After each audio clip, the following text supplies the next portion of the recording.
It's 9 p.m. I'm Patrick Christys. Tonight.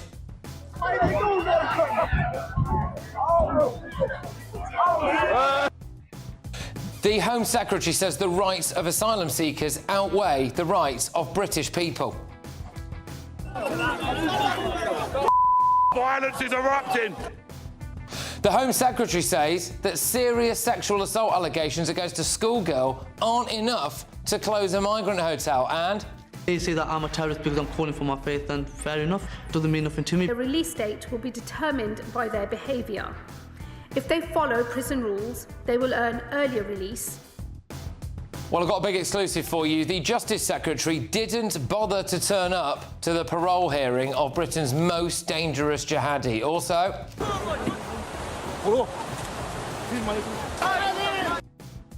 the French are now refusing to stop boats in the water because it's too cold. And but two, when they get here, it does seem, and I think this is why a lot of Labour voters as well are now sitting there going, there's something wrong here. It seems, welcome, come on in. This is the narrative we're being fed. Here's the hotel.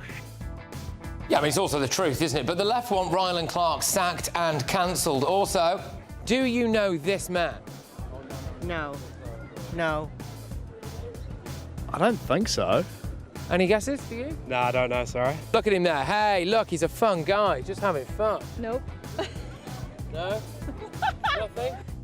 Ed Davey is boycotting Trump's visit to show the US president a thing or two. Well, today I asked Americans if they'd ever even heard of him.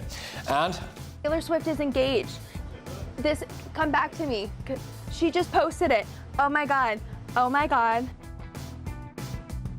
OK, apparently that was the reaction of Taylor Swift getting engaged. Yay. On my panel tonight, we've got Tory peer Lord Bailey, political commentator Chloe Dobbs and former advisor to the Labour Party, Matthew Larser. Oh, and why is this clip back in the news? But she wasn't paranoid. She was absolutely right of what was happening to her. And she's not around today to find out the truth. Does your mother motivate you in this legal fight? Yeah, there's all sorts of things that motivate. Get ready, Britain. Here we go.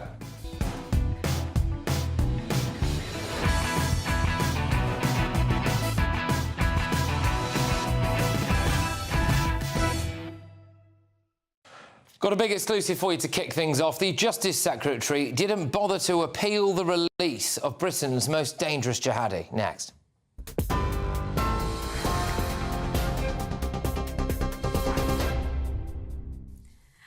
Patrick, thank you. The top stories. 3 senior judges will rule on whether to overturn a temporary injunction which is set to block asylum seekers from being housed at the Bell Hotel in Epping at 2 p.m. tomorrow. The Home Office and Samani Hotels, which owns the site, are attempting to challenge a High Court judge's decision last week to issue an interim injunction to Epping Forest District Council that'll stop dozens of asylum seekers from being housed at the Bell Hotel beyond the 12th of September. The government's also seeking to appeal against Mr Justice Ayre's decision not to allow it to intervene in the case, while the council opposes the appeal bids. The UK Foreign Office has told Russia to stop the senseless killing after strikes on Kyiv kill at least 19 people, including 4 children.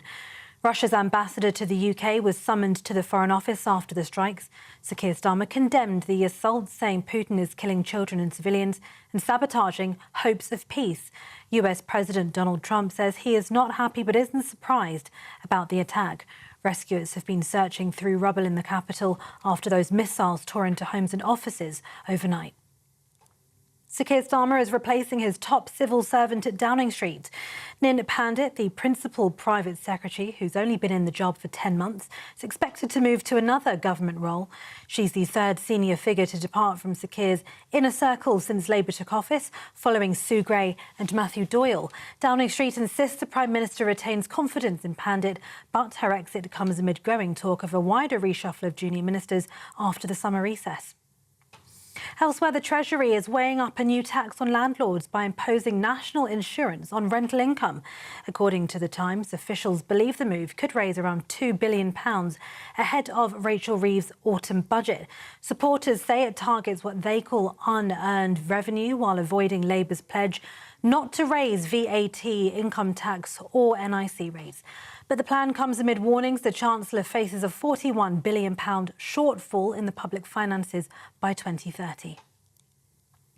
And Liberal Democrat leader Sir Davies says he'll boycott Donald Trump's state banquet next month in protest over the US president's stance on Gaza. Mr Trump's state visit is due in mid-September, with the banquet set to be one of its centrepieces. He stressed his decision was not aimed at the King, writing to His Majesty personally to underline his respect. He insists he and his wife prayed about it before deciding, saying his Christian faith made it impossible to attend. This decision, which, as I say, was very difficult, was to highlight the fact that Donald Trump, coming to our country, is the one man who can bring an end to all this. And our media, yourselves, and the government, and frankly, the British public, need to make that clear to Donald Trump. He has to act to end this humanitarian crisis. And those are the latest headlines for now. More news from me in an hour. Now it's back to Patrick. Tune into GB News Radio wherever you are, online, on DAB digital radio, on TuneIn, on Radio Player and on your smart speaker. Just say, play GB News.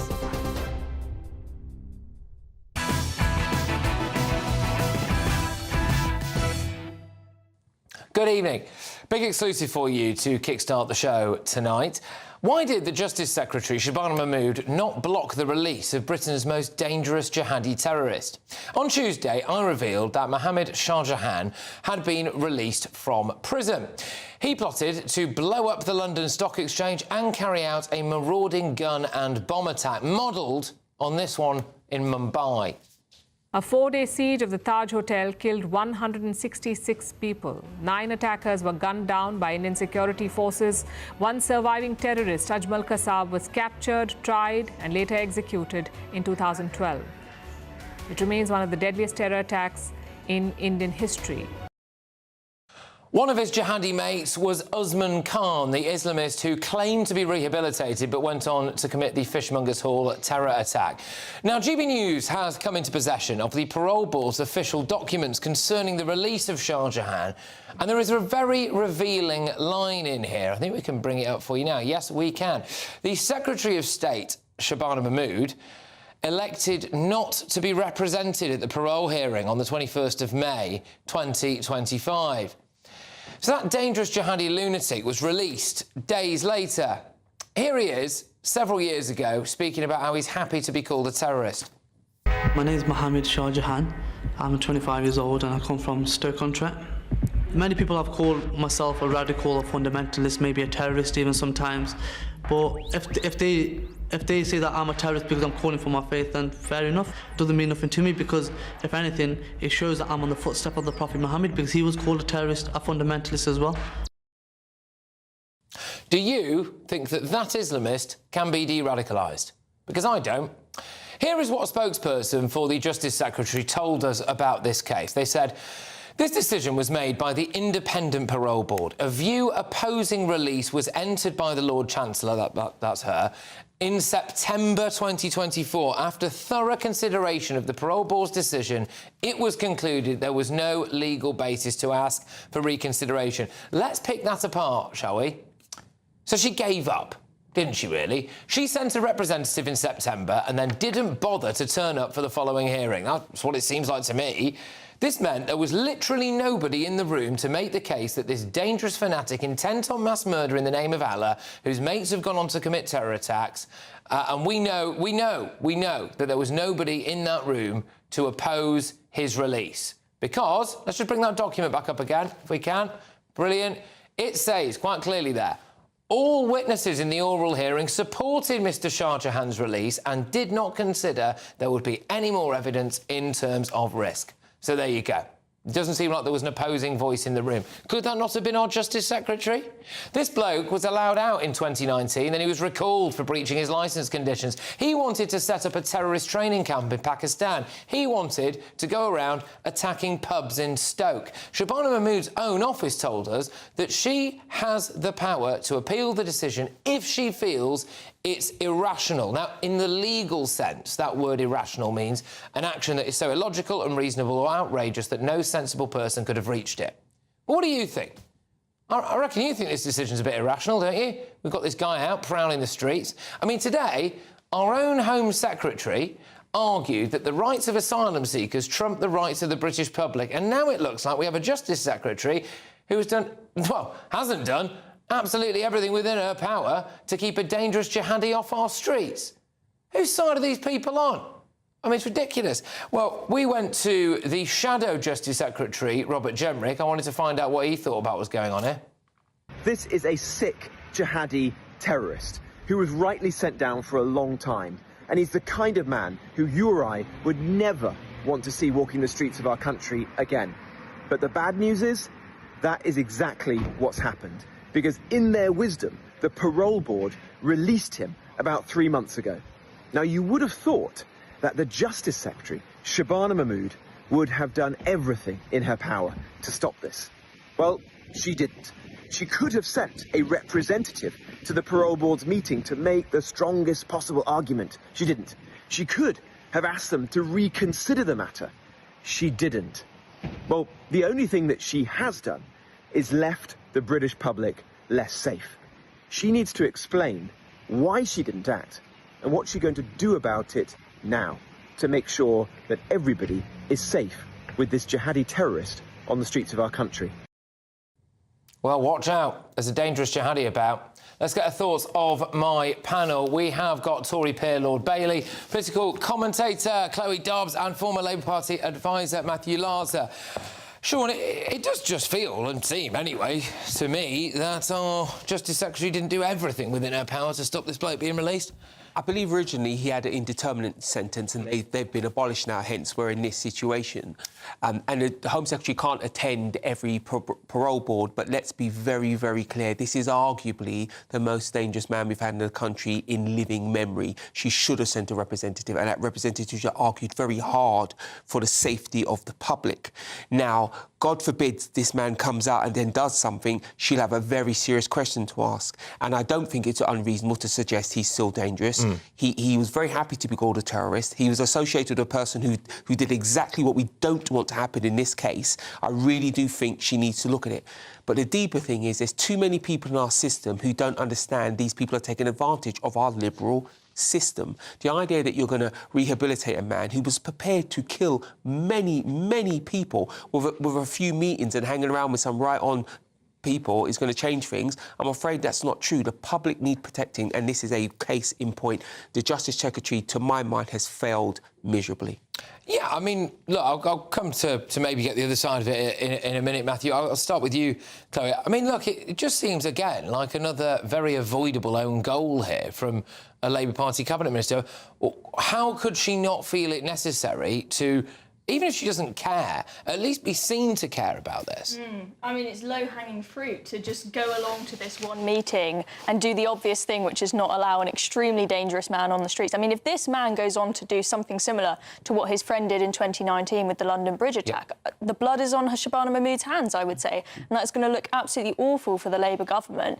And I just think we've got such a soft-touch system in this country. We've currently got, what's he called, Jihadi Ringo trying to come over from the Supermax prison in the US to here so he can have a nicer, probably plushy Freeview telly. And then we've got this guy trying to get out. And what I imagine is that he's put on his best acting skills to pretend that he is rehabilitated. And these guys are brilliant actors. I interviewed Shamima Begum's first husband, Yago, the ISIS terrorist, and we sat with him and he basically brainwashed us into thinking that he was a lovely kid, hasn't killed a butterfly, never hurt anybody. It wasn't until our producer then debriefed us afterwards to tell us this is who this guy really is. He's just an incredible actor. Wow. And I imagine that this jihadi terrorist has just gaslit this whole panel who are soft and don't really realise who they're dealing with. And so I'm really worried about what's going to happen now he's being let out. Yeah, I mean, so I fully take the idea that Shabana Mahmood herself personally, very busy, whatever, you know, perhaps unrealistic to expect her in person to attend this thing. Fine. But To not send a representative, it meant that there was no government figure in that room, or anyone in that room, it seems, to put the side up, the case up, that this bloke should not be released back onto the streets. I think that's a dereliction of duty, isn't it? Well, I think we all agree that this guy is a very nasty piece of work and clearly needs to be handled with care, to put it mildly. I mean, I think what happens is the Secretary of State themselves, whatever the party, doesn't attend, but they send a representative in the name of the Secretary of State, which they did to the first hearing. There are limitations to what any Home Secretary can do in terms of overturning the parole board, because it has a certain legislative independence. I mean, so it seems that they fought pretty firmly at the first hearing to try and oppose this guy's parole. But what happened is at the second hearing, there were no more cards they could play in the system, so therefore nobody attended. Now that's my understanding. Maybe it would have been better if somebody had attended, at least to say that they couldn't play those cards. That's the point. That's not strictly true. Not true, she still had the card to play that she thought it was unreasonable. I forget the correct. It's illogical or irrational in law, I think. Yeah, and she absolutely should have played that card, because it is the correct card to play. And of course, there's the other piece as well, because the one group of people who won't be taken in by this man is the security services. And now they're going to spend multiple hundreds of thousands of pounds for a long period of time tracking this man to keep us safe, which they're on a hiding to nothing, because they can only go so far, as our last experience with the Jihadi who we released, who hoodwinked us into believing he was safe to have on the streets, did to us all. So I think actually she's absolutely failed. She did have a card to play, and she didn't play that card. And should this go wrong, and I really, really don't want it to go wrong, none of us do, because this is a matter of life and death. People would die if it did. It will reflect badly on the whole government. The one thing she has done, the Secretary of State, though, she has shown her true feelings. By not sending anyone to attend, that's how she truly feels, and you must respect her for displaying her true feelings, but her feelings in this case, I'd argue, are wrong. Yeah, there is a similar, different cases, obviously different people, but there is a similarity to what we're going to talk about at 10 p.m. I think the most extraordinary, genuinely, I'm not trying to be sensationalist here at all. I know people might laugh at that. I'm really not. I think, honestly, one of the most ridiculous things I've ever seen today, a Home Secretary arguing that the rights of asylum seekers trump the rights of British people. You know, that's at the 10 p.m. But you're right, in terms of now they've shown us how they feel, haven't they? So there you go. In a sense, that's a good thing. But is there not another discussion to be had here? You know, the Justice Secretary, I think, is you've already said, might have blood in her hands if something goes wrong. But we hope it doesn't. But serious questions about the parole board here. I mean, you know, how the heck can this guy who's wanted to blow up the London Stock Exchange, set up a jihadi training camp in Pakistan, go on a murderous rampage, has got mates who have done exactly that, has already been reclaimed back from licence for breaching his licence conditions? Who the heck are these people deciding that he can be allowed back out? I mean, I expect they're probably not that experienced with dealing with terrorists who, as I say, are often highly trained to be very good actors. If it was the Syrian Defence Forces who deal with ISIS terrorists all the time and they listen to his argument, there's probably no way that they would let the guy out, because they would know that he is lying through his teeth. I mean, I've been to one of they're really hard to rehabilitate. I've been to one of these rehabilitation camps with the ISIS children, and you've even got 8-year-olds there where the SDF will say, there's no chance of even rehabilitating this kid who's never gone on to plot a terror attack, but they're indoctrinated from such a young age. It's really hard to get this ideology out of people, and I'm very concerned that this parole board have potentially just listened to him say, I'm not a terrorist anymore, and gone, yep, OK, no problem, out you go. Yeah, well, that's it. I mean, I don't think he should ever see the light of day again if he's plotted to kill innocent civilians. Well, I would agree with that. But I mean, there's more detail in this document, which is that essentially they say that he's told people that he realises that maybe he was miseducated about his religion, and that, you know, some of his views have changed. That he's willing to be honest as well with the parole boards. Well, there is, of course, that word taqiyya, I think, isn't there? Which is that you are justified to lie to people who are not of your particular faith, or certainly I'm talking about a more extremist sense here. You're justified to essentially lie to the kafir, which conceivably this guy thinks we all are. So, you know, I don't understand how you can trust the word of a card-carrying jihadi, but nonetheless they have done. But our last line of defence, Matthew, against, I would argue, a very gullible and at times idiotic parole board, is the Justice Secretary. And she wasn't even there. She didn't even bother to send anyone there, and she's not appealed it since. Well, look, I mean, I think the ultimately, I think it's good that these decisions don't rest with politicians. They rest with the parole board, which is independent. They make incredibly difficult decisions every day, even about massively more minor criminals, because obviously all crime has an impact. Obviously, terrorism has arguably the greatest impact of all. Look, as far as I'm concerned, we have to rely on the parole board on this. I hope they're not being naive. They did say no a year ago, so something must have changed in that year. Let's hope in this instance that it's enough that we will remain safe. Quick final word. I'm very surprised because the parole board are normally very cautious, and this does not feel like caution to me. Interesting. Well, look, watch this space. It's important to say there are licensing. It's not like he's just, allowed out, like, just willy-nilly. I mean, there are licensing conditions. We're not allowed to know exactly what they are, but so we'll just have to trust it, I suppose. So there you go. The Ministry of Justice spokesperson did say to us, again, I'll reiterate, this decision was made by an independent parole board. A view opposing the release was entered by the Lord Chancellor, that's Shabana Mahmood, and that was in September 2024. They say that after thorough consideration of the parole board's decision, it was concluded there was no legal basis to ask for a reconsideration. So that's their view. They're not for budging on it. OK. Lots more coming your way. I actually decided to take the mick out of Ed Davey a little bit earlier on. I went outside Buckingham Palace to speak exclusively to American tourists because he's boycotting the Trump visit, isn't he? And he wants to teach Trump a lesson. I wanted to know if anyone had a flipping clue who he was. But before that, it's the final week to see how you could live in the next year, mortgage or rent-free. It's the Great British Giveaway. We'll give you £5,000 on top. And if you don't need to make any of those payments, well, we'll just give you 15 grand. Anyway, here's how. Lines close tomorrow on your chance to win your mortgage or rent paid for a whole year. That's a cash lump sum equivalent to 12 of your monthly mortgage or rent payments, right up to a whopping £20,000. Plus, we'll add an extra £5,000 on top for good measure. And if you don't have a mortgage or rent to pay, lucky you, we'll give you £15,000 tax-free cash instead. Get your entry in now, as lines close at 4 p.m. tomorrow.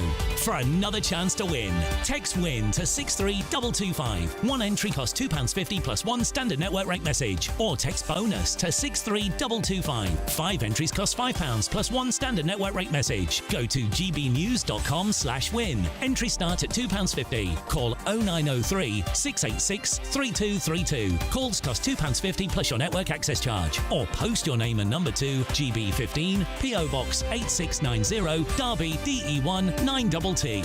UK only. Entrance must be 18 or over. Lines close at 4 p.m. on the 29th of August. Please check the closing time if listening or watching on demand. Good luck. It's a really action-packed show tonight. Prince Harry has been warned against making a new documentary about Diana because it would appear that Prince William won't be in it, and... But two, when they get here, it does seem, and I think this is why a lot of Labour voters as well are now sitting there going, there's something wrong here. It seems, welcome, come on in. This is the narrative we're being fed. Here's the hotel. Look, Rylan Clark just said a really normal thing and expressed it in a really careful and cautious way. But the left want him cancelled. So we're going to have a head-to-head on that shortly. But here we go. Ed Davey, he's boycotting President Trump's visit. He wants to teach President Trump a big lesson. Well, today I went and asked Americans if they'd ever even heard of him. Any ideas of this man's name? Not at all. He looks familiar, but I cannot please. Yeah, well, there we go. Enjoy after the break.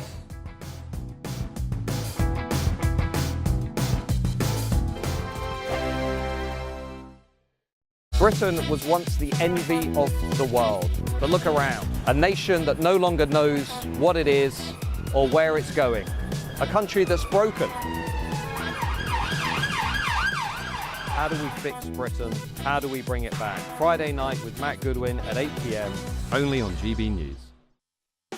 You want to know what's really going on in the corridors of power? Labour don't know what to do with you half the time, and that makes you quite lethal in the chamber. Get behind the headlines with Chopper's Political Podcast. Join me, Christopher Hope, as I sit down with the great and the good of British politics. We'll see where this ruling takes us. These are the stories shaping our nation. Chopper's Political Podcast, available now on all platforms. Listen in and stay ahead.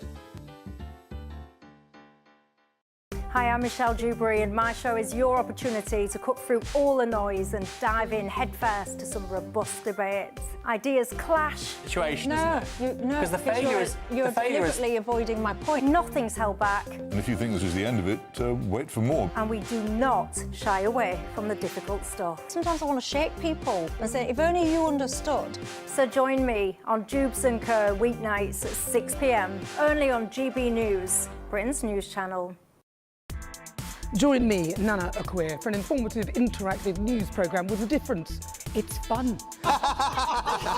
No, he didn't say that, Dave. I'm so surprised. I think there's an element of truth to that. Join me from 3 p.m. every weekend, only on GB News, Britain's news channel.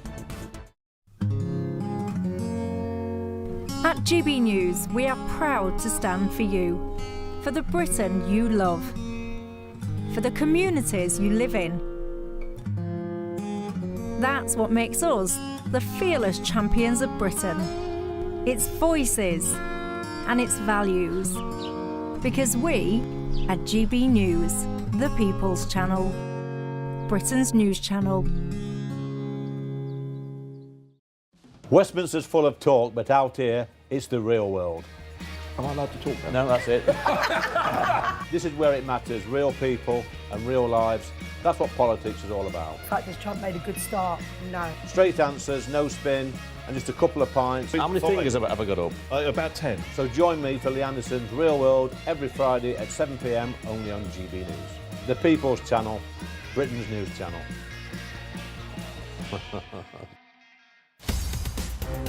In the GB newsroom, we bring you the news as it happens. With our team of dedicated journalists across the UK. We're ready to keep you up to date with what's happening every half an hour, every single day. Bulletins here on GB News. The People's Channel. Britain's news channel.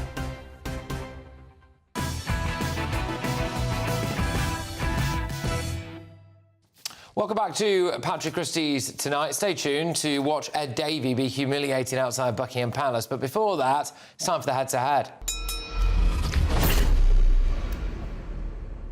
Well, Rylan Clark is still unfairly, in my view, feeling the heat after his comments on This Morning yesterday. Here's a reminder of what he actually said. I find it absolutely insane that all these people, one, are risking their lives coming across the channel like that they are. But two, when they get here, it does seem, and I think this is why a lot of Labour voters as well are now sitting there going, there's something wrong here. It seems, welcome, come on in. This is the narrative we're being fed. Yeah. Here's the hotel. Here's the phones. Here's the iPad. Here's the NHS in reception of your hotel. Here's 3 meals a day. Here's a games room in the hotel. Have a lovely time and welcome.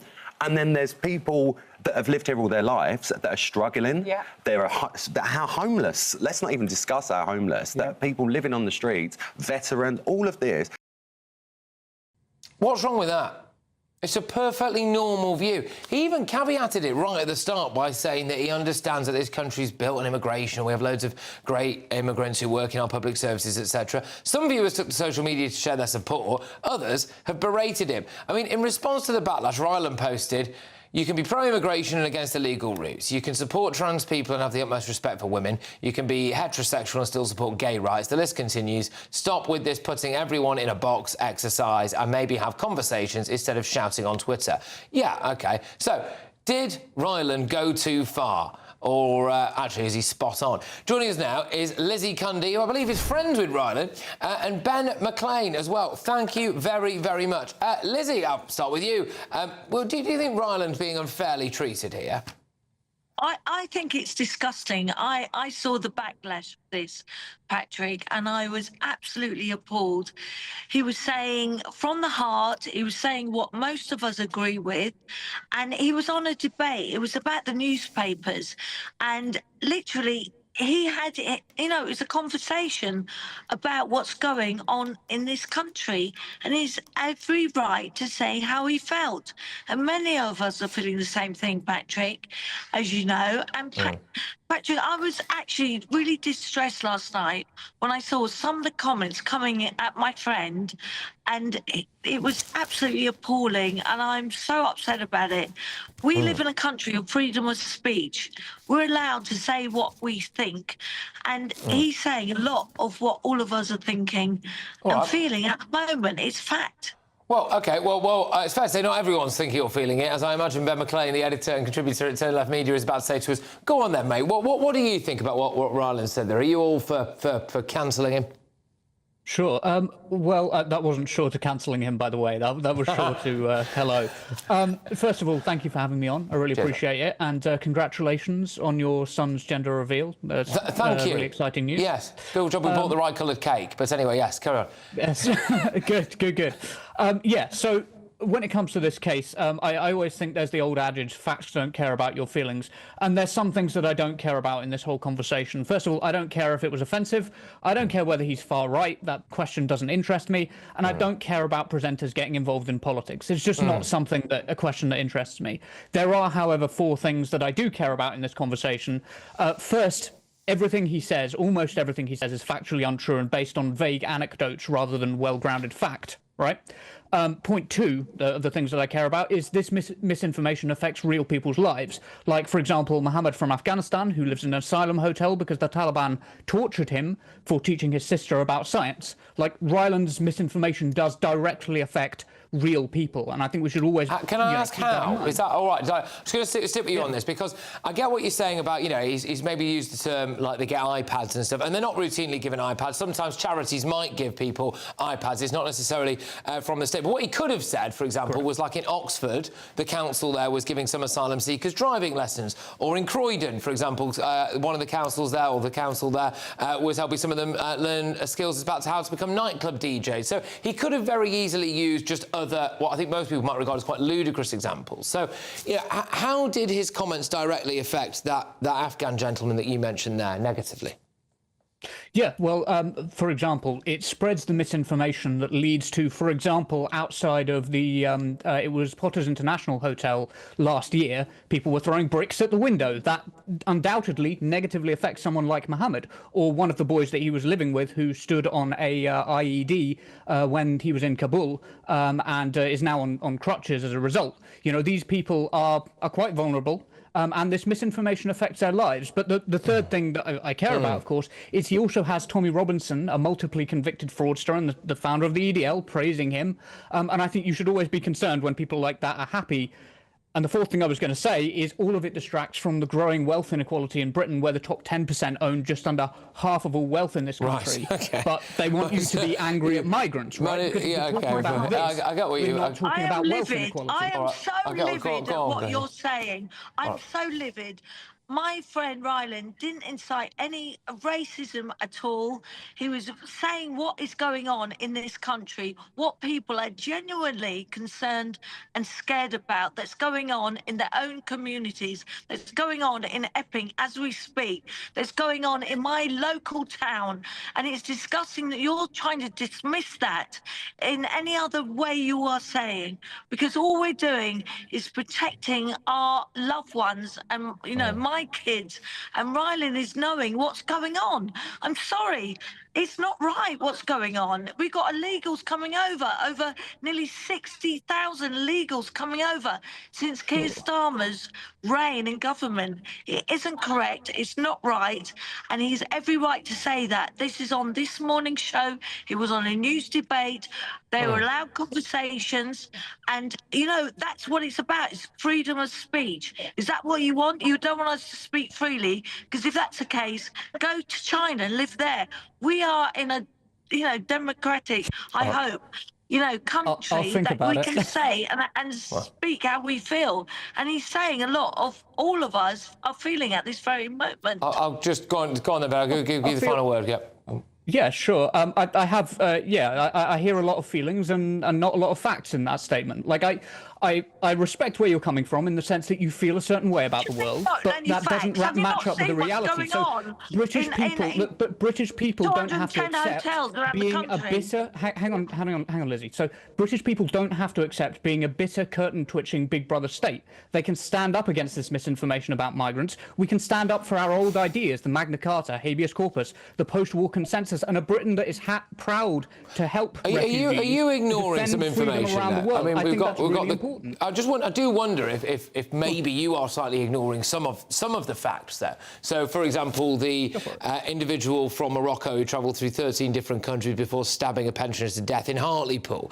We have had numerous different cases like that, like a lot of cases where it's either been, like, for example, there's a bloke as well recently who's been posing with, he was a Houthi rebel, right, and then he found himself in RAF Wethersfield. There's all of these cases which I do wonder if maybe, Ben, I mean this politely, if you're a little bit guilty of what you're accusing Rylan of doing, which is that you're ignoring the other side of it as well, you know?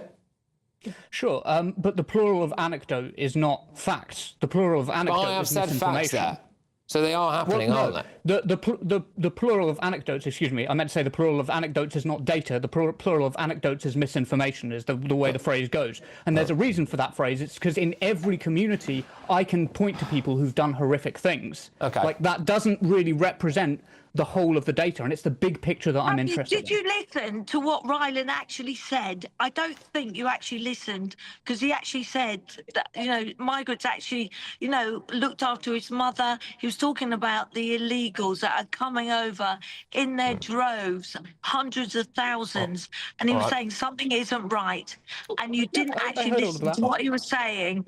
First order of any government is look after its own people. And sadly, this government isn't doing it. All right, look, sorry, we could do a whole show on this, could we? But thank you very much. All right, all the best, both of you. Really, really appreciate you coming on. Thank you very much. That is, of course, the one and only Lizzie Cundy, and Ben McLean as well, editor and contributor at Turn Left Media. Right, coming up, Sir Ed Davey is boycotting President Trump's state banquet. What kind of impact do we think this is going to have in America?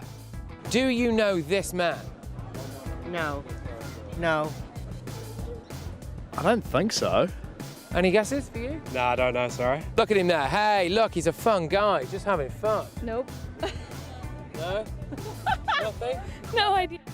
Yeah, no one knows who he is. And? Things you're dying to say or do right now that you feel like you can't. No. I just make... So, reports suggest that Meghan Markle has a documentary about Princess Diana on the way, which could be devastating for that relationship, if there is one anyway, with Prince William. Plus...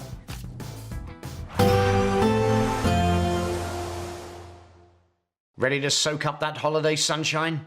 Won't we need some cover? No worries. All sorted. All Clear Travel Insurance sponsors GBNews Travel Destinations Forecast. Whilst across many areas around the Mediterranean, it's looking largely fine as we go through tomorrow. There is some heavy thundery rain affecting some central parts. That all developed over parts of northern Spain and southern France and has then made its way east-northeastwards to affect parts of northern Italy through today and tomorrow into the Western Balkans by the end of the week. Otherwise, a lot of fine weather to be had away from those thundery downpours affecting some places. See you later. All Clear Travel Insurance sponsors GBNews Travel Destinations Forecast. Hello there, good evening. Welcome to your GB News weather update from the Met Office. As we head into tomorrow, it's going to be a wet and possibly thundery start across southern parts, then another day of sunny spells and showers, but these could be heavy at times with hail and thunder, and it's all thanks to low pressure dominating our weather, sweeping in showers and also frontal systems, particularly this one in the south and southwest, which will push in a heavy band of rain skirting its way eastwards across southern parts of England and Wales through the overnight period. This likely to turn heavy and thundery, particularly as we head our way towards dawn. Otherwise turning mostly dry across central and eastern parts of England, but still plenty of showers feeding into the far northwest. Where we see any clear skies though, it should feel a little cooler and a fresher start to the day. Heavy outbreaks of rain across parts of Sussex and Kent, eventually pushing northeastwards into parts of East Anglia. Once again, this could turn quite gusty, if not quite thundery at times, potentially leading to some disruption to travel. Across eastern areas, it should be mostly dry, but we've still got plenty of showers pushing into the west, where once again they could turn heavy with some hail, possible thunder too. The far northeast of Scotland should be mostly dry and bright, but across the Northern Isles, plenty of low cloud and once again a risk of some showery outbreaks. Any heavy outbreaks of rain across the southeast eventually pushing away as they move their way northeastwards, and dry and bright for a time across eastern parts of England before once again more showers feeding in from the west. These likely once again to be heavy and thundery and quite gusty if you do catch any heavy downpours. Temperatures fairly similar, highs reaching around 21 to 22 degrees Celsius. The start of the weekend should be mostly dry and bright for many of us, but I'm afraid it's not going to last. Low pressure pushing in from the west, so we'll start to see more and more clouds start to spill in, along with heavy outbreaks of rain. By the end of the day, just starting to push in to eastern parts of the country. Not only this, though, those winds are certainly going to strengthen, particularly around western coasts. And the unsettled theme continues for Sunday and into next week. Bye-bye.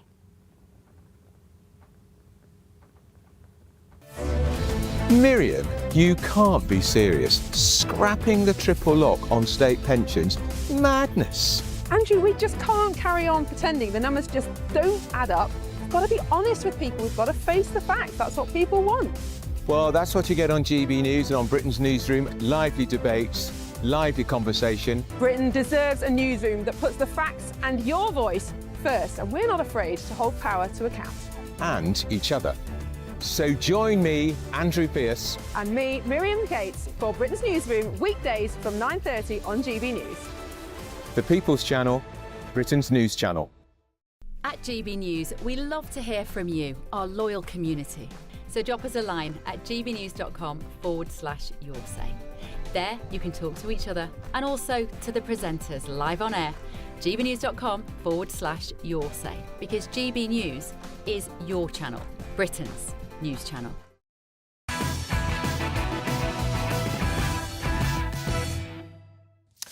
Well, welcome back to Patrick Christys tonight. Very shortly, I'm going to play you a clip of Sir Ed Davey being utterly humiliated outside Buckingham Palace, just for your viewing pleasure. But first, Prince Harry has been warned against getting involved with a Netflix documentary about Princess Diana.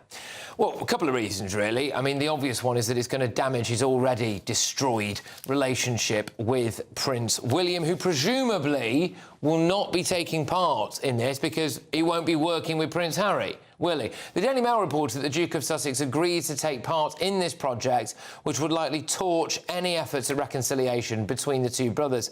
Well, it all comes as it's been revealed that Prince Harry is considering the documentary as part of his and Meghan Markle's renewed deal with Netflix. So, yeah, imagine how Prince William would feel about that. But in the meantime, what's Meghan up to? Well, she's made friends with a young man who's at war with his family. Sound familiar, anyone? And now her friend, Brooklyn Beckham, has been so inspired by her, he's even started making jam. Let's make some strawberry jam.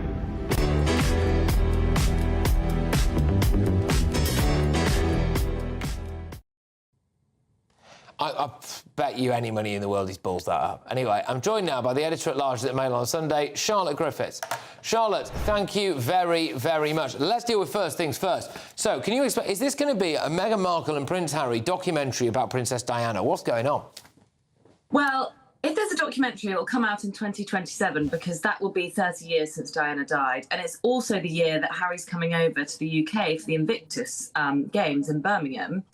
So there are two problems here. One is he's desperately trying to reconcile with his family for personal reasons, but also because he really wants the royal family at the Invictus Games. Two, Meghan was absolutely determined to get that Netflix deal. So they had to dangle the carrot of, we'll talk about the royal family again. But they can't carry on slagging off the royal family. So they're trying to sort of slag them off via the back door by promising a Diana documentary, because a Diana documentary will do one thing. It will portray Diana as the victim. And where does that leave Camilla and Charles as the evil villains? So in a way, they will be slagging them off via the back door, having kind of made a pact not to do that anymore so that they can reconcile with the royal family. So King Charles has cancer.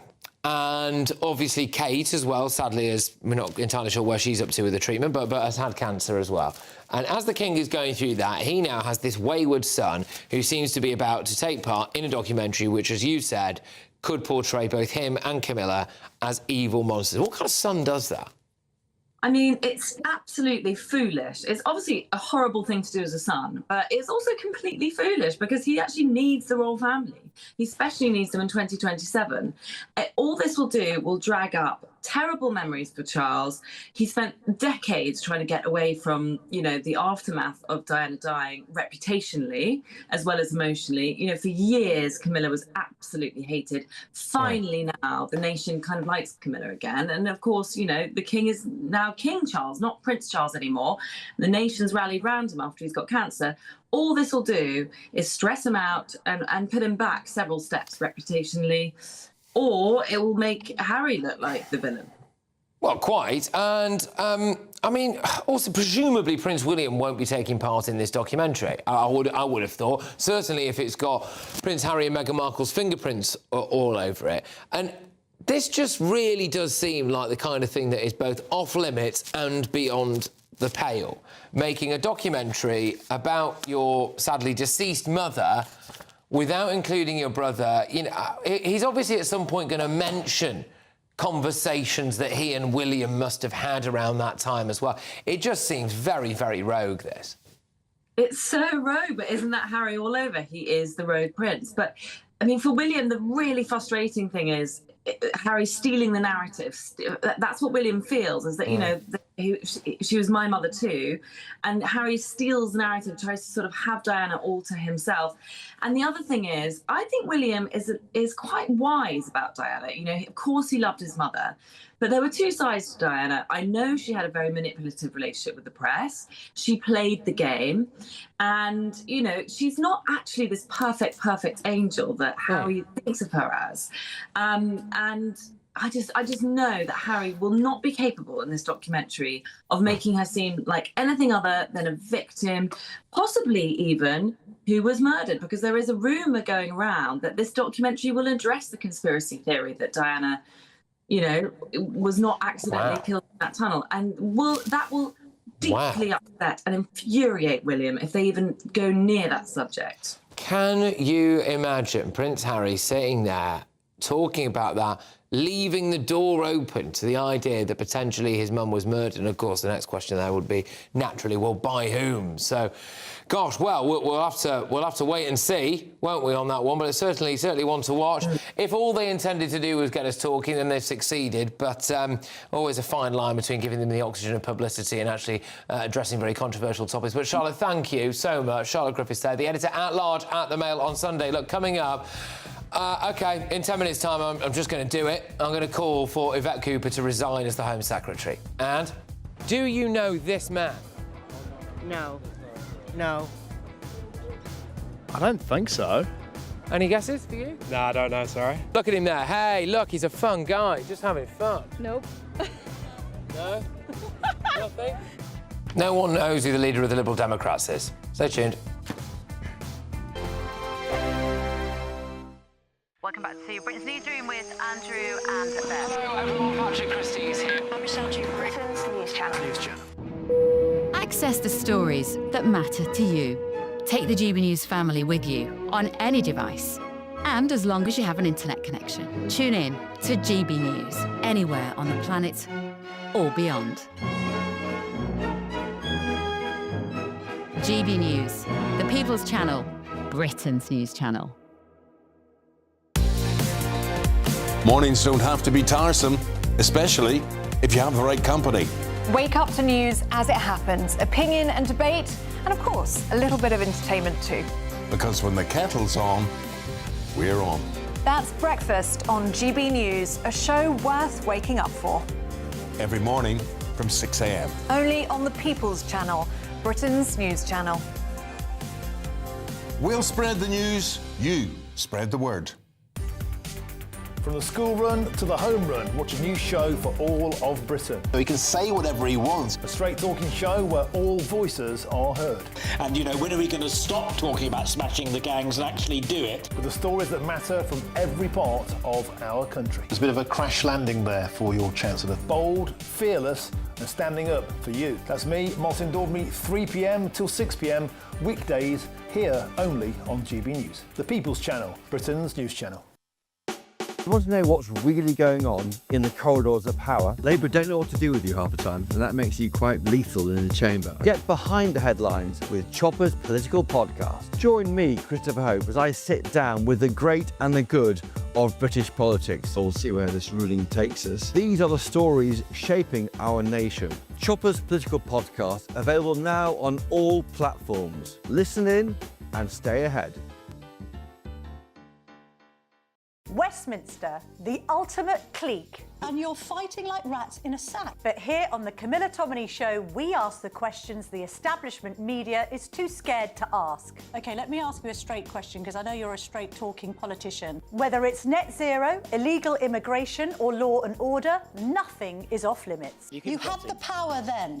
Yeah, as I and now you've lost it. That's the Camilla Tominey Show, a politics show that's fearless. But no, let me finish my question if you don't mind, because it is my show. Sundays at 9:30, only on GB News, the People's Channel, Britain's news channel.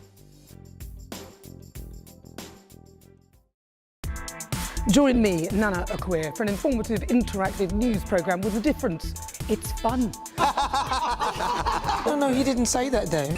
I'm so surprised. I think there's an element of truth to that. Join me from 3 p.m. every weekend, only on GB News, Britain's news channel.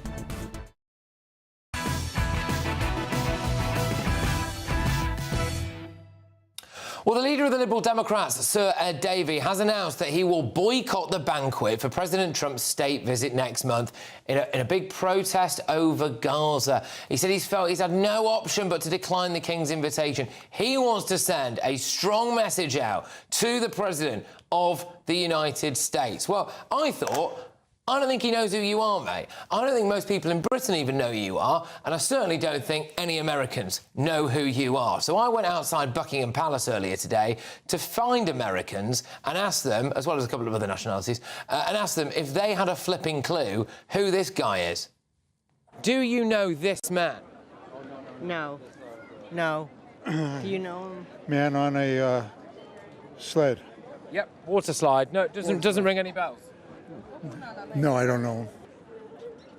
I don't think so. Any guesses for you? No, I don't know, sorry. So here he is in a water slide. Just no guesses on who he is, his name. Have you ever seen him before? I feel like, no, not really. Look at him there. Hey, look, he's a fun guy. He's just having fun. Nope. No? Nothing? No idea. Do you think in America people know who this guy is? If I was in New York Honestly, yeah, I'm from New York. Well, I live in New York now. Right. And you've never heard of him? What is his name? I don't. I'm no. sorry. Ed Davey. He's not our Prime Minister, no, and probably never will be. Do you know who he is? No, I don't know. Do you think you've ever seen him before in your life? I'm not sure. Any ideas who that is? Looks familiar, but I couldn't place a name. So he's just going down a water slide. Let me see if this jogs your memory at all. There he is. Paddleboarding. What do you think he does for a living? Water sports. Does water sports? Certainly. He might deny that. It's kind of his stock photo. Just nothing at all. Nothing at all for you, no? I'm sorry, I don't. Any ideas of this man's name? Not at all. He looks familiar, but I cannot. Obviously does a variety of things. Yeah. He's out and about. But do you think he's a serious man? Perhaps. I don't know. Might be putting on for the camera. You think he's just putting on for the camera? It's possible. Where are you from, I have interest? Philadelphia. Philadelphia, lovely part of the world. You think the average person in Philadelphia would have no idea who this guy is, probably? I agree. They would have no clue. What's the name? Ed Davey. Send it to your husband and see if he proves us all wrong. What time is it in Ohio now? Early. Would he be awake? Noon. Yeah. Do you think you could video him? Yeah. Go on, let's just see. Hello? Can you hear me? Yeah? Yeah. You're going to be on the news. Okay, we're at Buckingham Palace, and I have a question for you. Okay? See if you can identify him, please. Can you see him there? Okay. Any ideas, Jerry? Maybe Jeff Smith? Jeff Smith. Who's Jeff Smith, Jerry? Another picture. Motocross champion. No. Anything? I don't know. Have you never seen him before in your life? Never in my life. Oh, well, there we go. I can bring in the Lib Dem MP and the party spokesperson for Women and Equality, Christine Jardine. Christine, no one even knows who your leader is. Actually, I'm not the leader. I'm not the spokesperson for Women and Equalities. I was removed from the front bench a few months ago for voting against the Tory amendment. Ah, OK, fair enough. Why is Ed Davey so anonymous? Did they know who you are? Because I'm sure if I took a photograph of you out to the Edinburgh Festival last week and said to people, do you know who this guy is? They'd have said, nah, never seen him before. Well, you'd actually be very surprised, Christine. I do think actually you should probably get out a little bit more. The only thing I will say on that, though, Christine, is it's not really about me, is it? It's about Ed Davey. He's the leader of your party. He wants to be Prime Minister. American tourists. And it's not about American tourists. It's about Donald Trump coming here and about Ed Davey deciding that he wants to make it clear to the American president what so many of his constituents, my constituents, and people up and down this country are saying, which is you need to do something about Gaza. You need to do something to persuade Netanyahu, Qatar. But why will it have any impact if President Trump doesn't even know who he is? That's what it's about. That's what I'm asking. Yes, well, you don't know whether or not Donald Trump knows because you didn't ask Donald Trump. You asked some tourists. I am willing to bet that the leader of the free world knows who the party leaders are in this country. And if he doesn't... That's quite interesting, actually, because we obviously will have the opportunity to put that question to President Trump. It could make for quite an interesting clip, Christine. But, yeah, why does Ed Davey care more about Gaza than Britain? Well, that's just nonsense. Of course he doesn't. But he cares very much about the humanitarian crisis in Gaza, which my constituents write to me about every day because they care about what is happening to the people in Gaza. They want to see a solution. They want to see the Israeli hostages released as well and back in Israel. They want to see peace in that region. And they reckon that Donald Trump is a man who can do a great deal to deliver that. And what Ed Davey has decided to do is use the leverage. Has Davey said much this week about cost of living, NHS appointments, things like that, bills going up again? Ed Davey, I think you guys are quite in favour of some of the stuff Ed Miliband's doing, actually. Ed Davey, like most of us, talks about the cost of living most days to various different people, our constituents, to lots of different people. Just because he's not talking to you about it doesn't mean that he's talking about it. And this specific issue, Gaza, is one which comes up more often amongst my constituents than anything else. And they would not forgive us as Liberal Democrats, as politicians and their representatives, if we did not make it clear to Donald Trump that we feel that America could play a greater role. Just 60% of Lib Dem voters can identify Ed Davey. Does that bother you? What?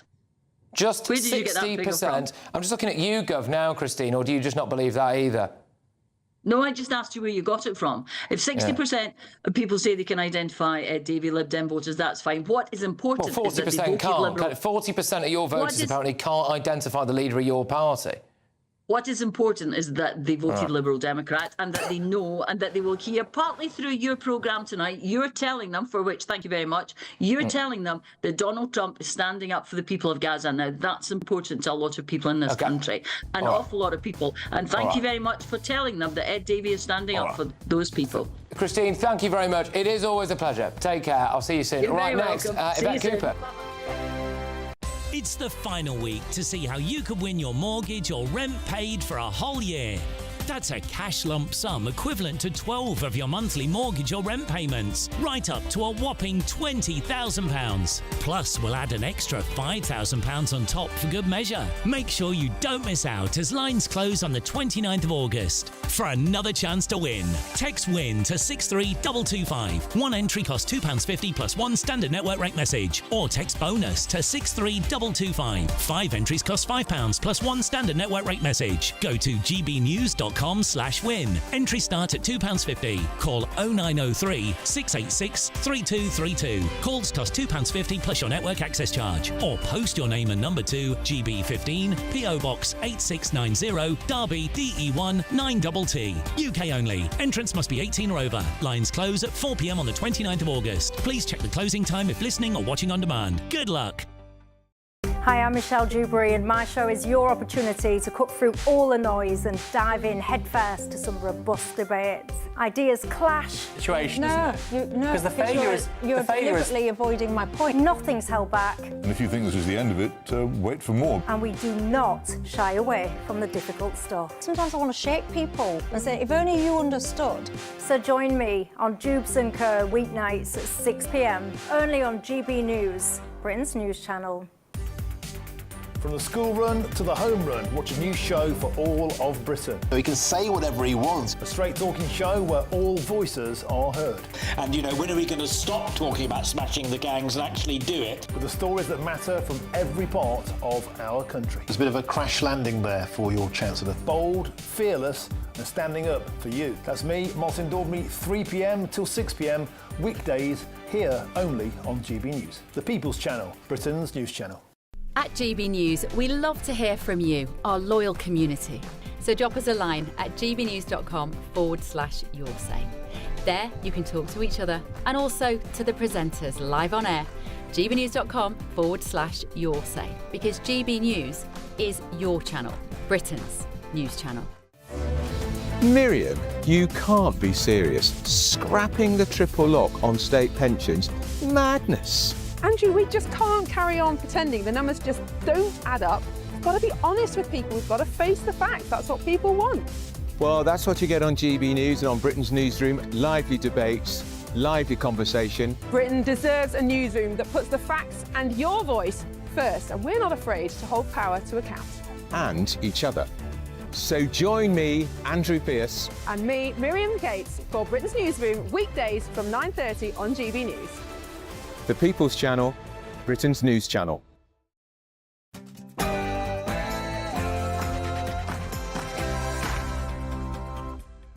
It's 10 p.m. I'm Patrick Christys. Tonight.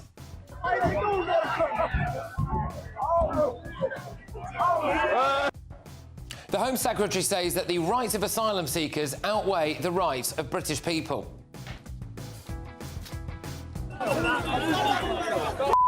Violence is erupting. And the Home Secretary says that serious sexual assault allegations against a schoolgirl aren't enough to close down a migrant hotel. And they say that I'm a terrorist because I'm calling for my faith, and fair enough, doesn't mean nothing to me. The release date will be determined by their behaviour. If they follow prison rules, they will earn earlier release. It's a big exclusive for you. The Justice Secretary didn't turn up to the parole hearing of Britain's most dangerous jihadi. Also, the French are now refusing to stop boats in the water because it's a bit too cold. And but two, when they get here, it does seem, and I think this is why a lot of Labour voters as well are now sitting there going, there's something wrong here. It seems, welcome, come on in. This is the narrative we're being fed. Here's the hotel. the left want Rylan Clark sacked and cancelled. Also, we'll be bringing you all of tomorrow's newspaper front pages as we get. Hang on, there's one on the screen there. I'm just seeing it for the first time. They think itch all over. Apparently chicken pox jabs are going to be rolled out. All right, hopefully there's some better front pages than that. And Taylor Swift is engaged. Come back to me. She just posted it. Oh my God. Oh my God. Oh my gosh! It's a CBS presenter reacting to Taylor Swift being engaged. On my panel tonight, we've got Conservative peer Lord Bailey, political commentator Chloe Dobbs, and former Labour Party advisor Matthew Larser. Oh, and why is this clip back in the news? But she wasn't paranoid. She was absolutely right of what was happening to her. And she's not around today to find out the truth. Does your mother motivate you in this legal fight? Yeah, there's all sorts of things that motivate me. Get ready, Britain. Here we go.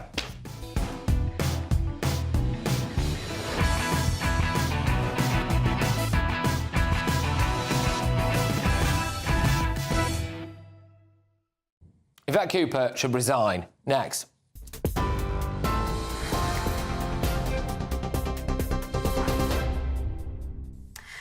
Good evening. The top stories. Police have released new details about the killer in the US Catholic school shooting, including idolising mass murderers and wanting to watch children suffer. 2 children aged 8 and 10 were killed during that mass at the Catholic school in Minneapolis yesterday.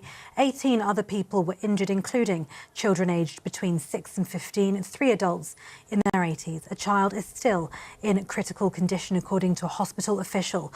Police said Robin Westman, a male born as Robert Westman, opened fire with a rifle through the windows of the school's church as children sat in pews.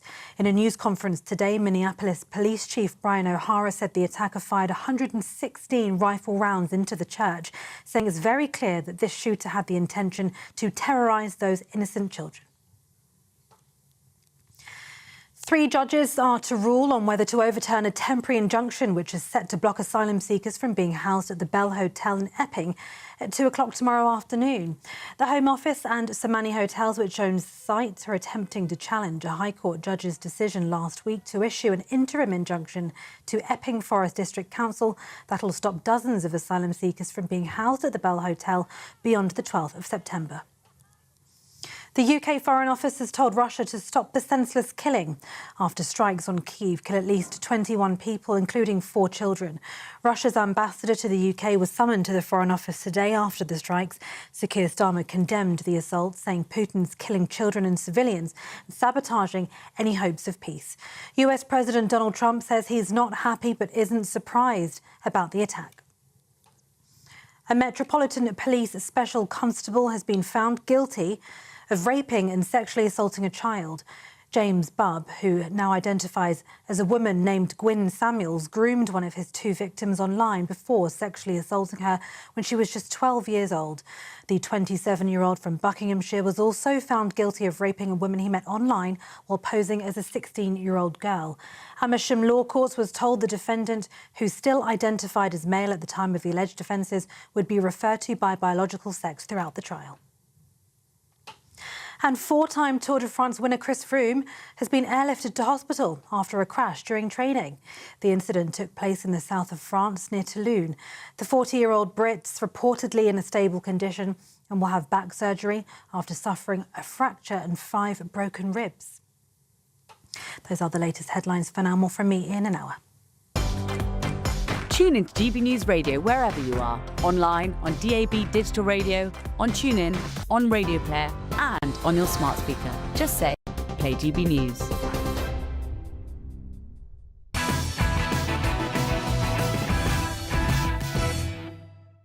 Good evening. Tonight I'm calling for Yvette Cooper to resign as Home Secretary. She appealed the decision to force the Bell Hotel in Epping to close, and today her lawyers said this in court. The rights of asylum seekers trump the rights of local British people. There it is. Our Home Secretary arguing that the rights of illegal immigrants who've just broken into Britain outweigh the rights of hard-working British taxpayers. Her position is now untenable, in my view. But there's more. Yvette Cooper's lawyers also argued that allegations of serious sexual assault are not a good enough reason to close a migrant hotel. Now, just to clarify, the allegations about one man at the Epping Hotel involve a 14-year-old girl in school uniform. He denies the charges, but how can anybody elected to represent the people of Great Britain argue that allegations of sexual assault against a British schoolgirl are not sufficient grounds to shut a migrant hotel? Another reason she should resign is, in my opinion, incompetence. The Home Secretary did not intervene in the case that was at the High Court. That's where they originally decided that they should be shutting this hotel down. She didn't intervene in that until the very last minute, just before the judge was due to deliver his verdict. Why was that? Well, it emerged in court again today that her lawyers said this. The lawyers said, yes, I agree, that was unsatisfactory of us. It was brought on at short notice, the window was extremely tight, and listen to this very closely, everybody. It was in August. That, in the real world, does create difficulties. You know what they mean, I suspect, is that Yvette Cooper was on holiday. She was interrailing with her husband Ed Bulls as all of this was blowing up, and that is inexcusable. She should go for that alone, actually. Then we've got the fact that her migrant deal with the French is crumbling. France has now agreed that they will now start to intervene in French waters in order to prevent small boats. Right, and now the French police are refusing to stop the boats in the water because it's too cold. They're not doing it. She's the opposite of Midas. Everything she touches turns to rubbish. But there was another interesting development today that I would like you to be aware of. One of the judges hearing the case about the Bell Hotel is Lord Justice Bean. Now, I don't want to claim that Lord Justice Bean is anything other than a totally professional, impartial, well-qualified member of the judiciary. I just wanted to highlight his interesting past. Lord Justice Bean was reportedly a member of the Labour Party for 28 years and the former chairman of the Socialist Fabian Society. He also founded Matrix Chambers, the same chambers where the Attorney-General, Lord Hermer, worked, and the lawyer who acted for Mauritius against Britain over the Chagos Islands, Philippe Sands KC. Again, we have to assume that he is capable of acting completely impartially. Anyway, today the Home Secretary argued that the rights of illegal migrants trump those of British people. She's said the unsayable. She has to go. Let's get the thoughts of my panel. This evening we have got Tory peer Lord Bailey, political commentator Chloe Dobbs, former advisor to the Labour Party Matthew Larser. Sean, I'll start with you. Does she have to go over what we've heard in court today, do you think? I'll say this, the Home Secretary's job is in the title Home Secretary. She's meant to be looking after us above all people, straight away, first thought, last thought, the people of this country. If she's not doing that, I think the people of this country will have to express their will in an election. It's an astonishing statement to say that her department would take the welfare of foreign nationals seeking asylum or not above that of British nationals. That is a very astonishing thing to say. I think, secondly, as well, the jury is in now. Labour have utterly failed on the small boats. And the reason I say that is because when the Tories are struggling on it, and let's be clear, I'm not suggesting we did a good job, we didn't. They made it so much harder to achieve anything. Left-wing organisations taking the government to court, the Labour Party voted against everything they could in Parliament. We haven't done that to them, and they have still failed abysmally. I think Natalie Cooper needs to look again at her deal with the French, because they're clearly not fulfilling it, and we are paying lots of money. She needs to start to suggest the money can be spent elsewhere. You can't have a Home Secretary who is willing to say, or via legal representatives in court, that the needs of foreigners are more important, illegal foreigners, by the way, are more important than her own citizens. It's game over. It's disgraceful. I'm absolutely disgusted, and I think she's completely out of touch. She probably thinks that all the mums and dads that have been on those protests in Epping are just, far-right racist bigots because she lives in her bubble and doesn't go out and speak to these people. And it is crazy that you've got a Home Secretary sending her lawyers arguing that ECHR, human rights laws are more important than the safety of women and girls. Yeah, Matthew, I'll bring you in on this as well. Now, look, do you think her position seriously is tenable? I mean, you've also got the other angle that she was willing, or via her lawyers again, to say in court today, which is that serious sexual assault allegations against a British schoolgirl are not grounds enough to warrant the closure of a migrant hotel. I mean, what is serious enough? Well, first of all, she wants to close every migrant hotel because that's the government policy.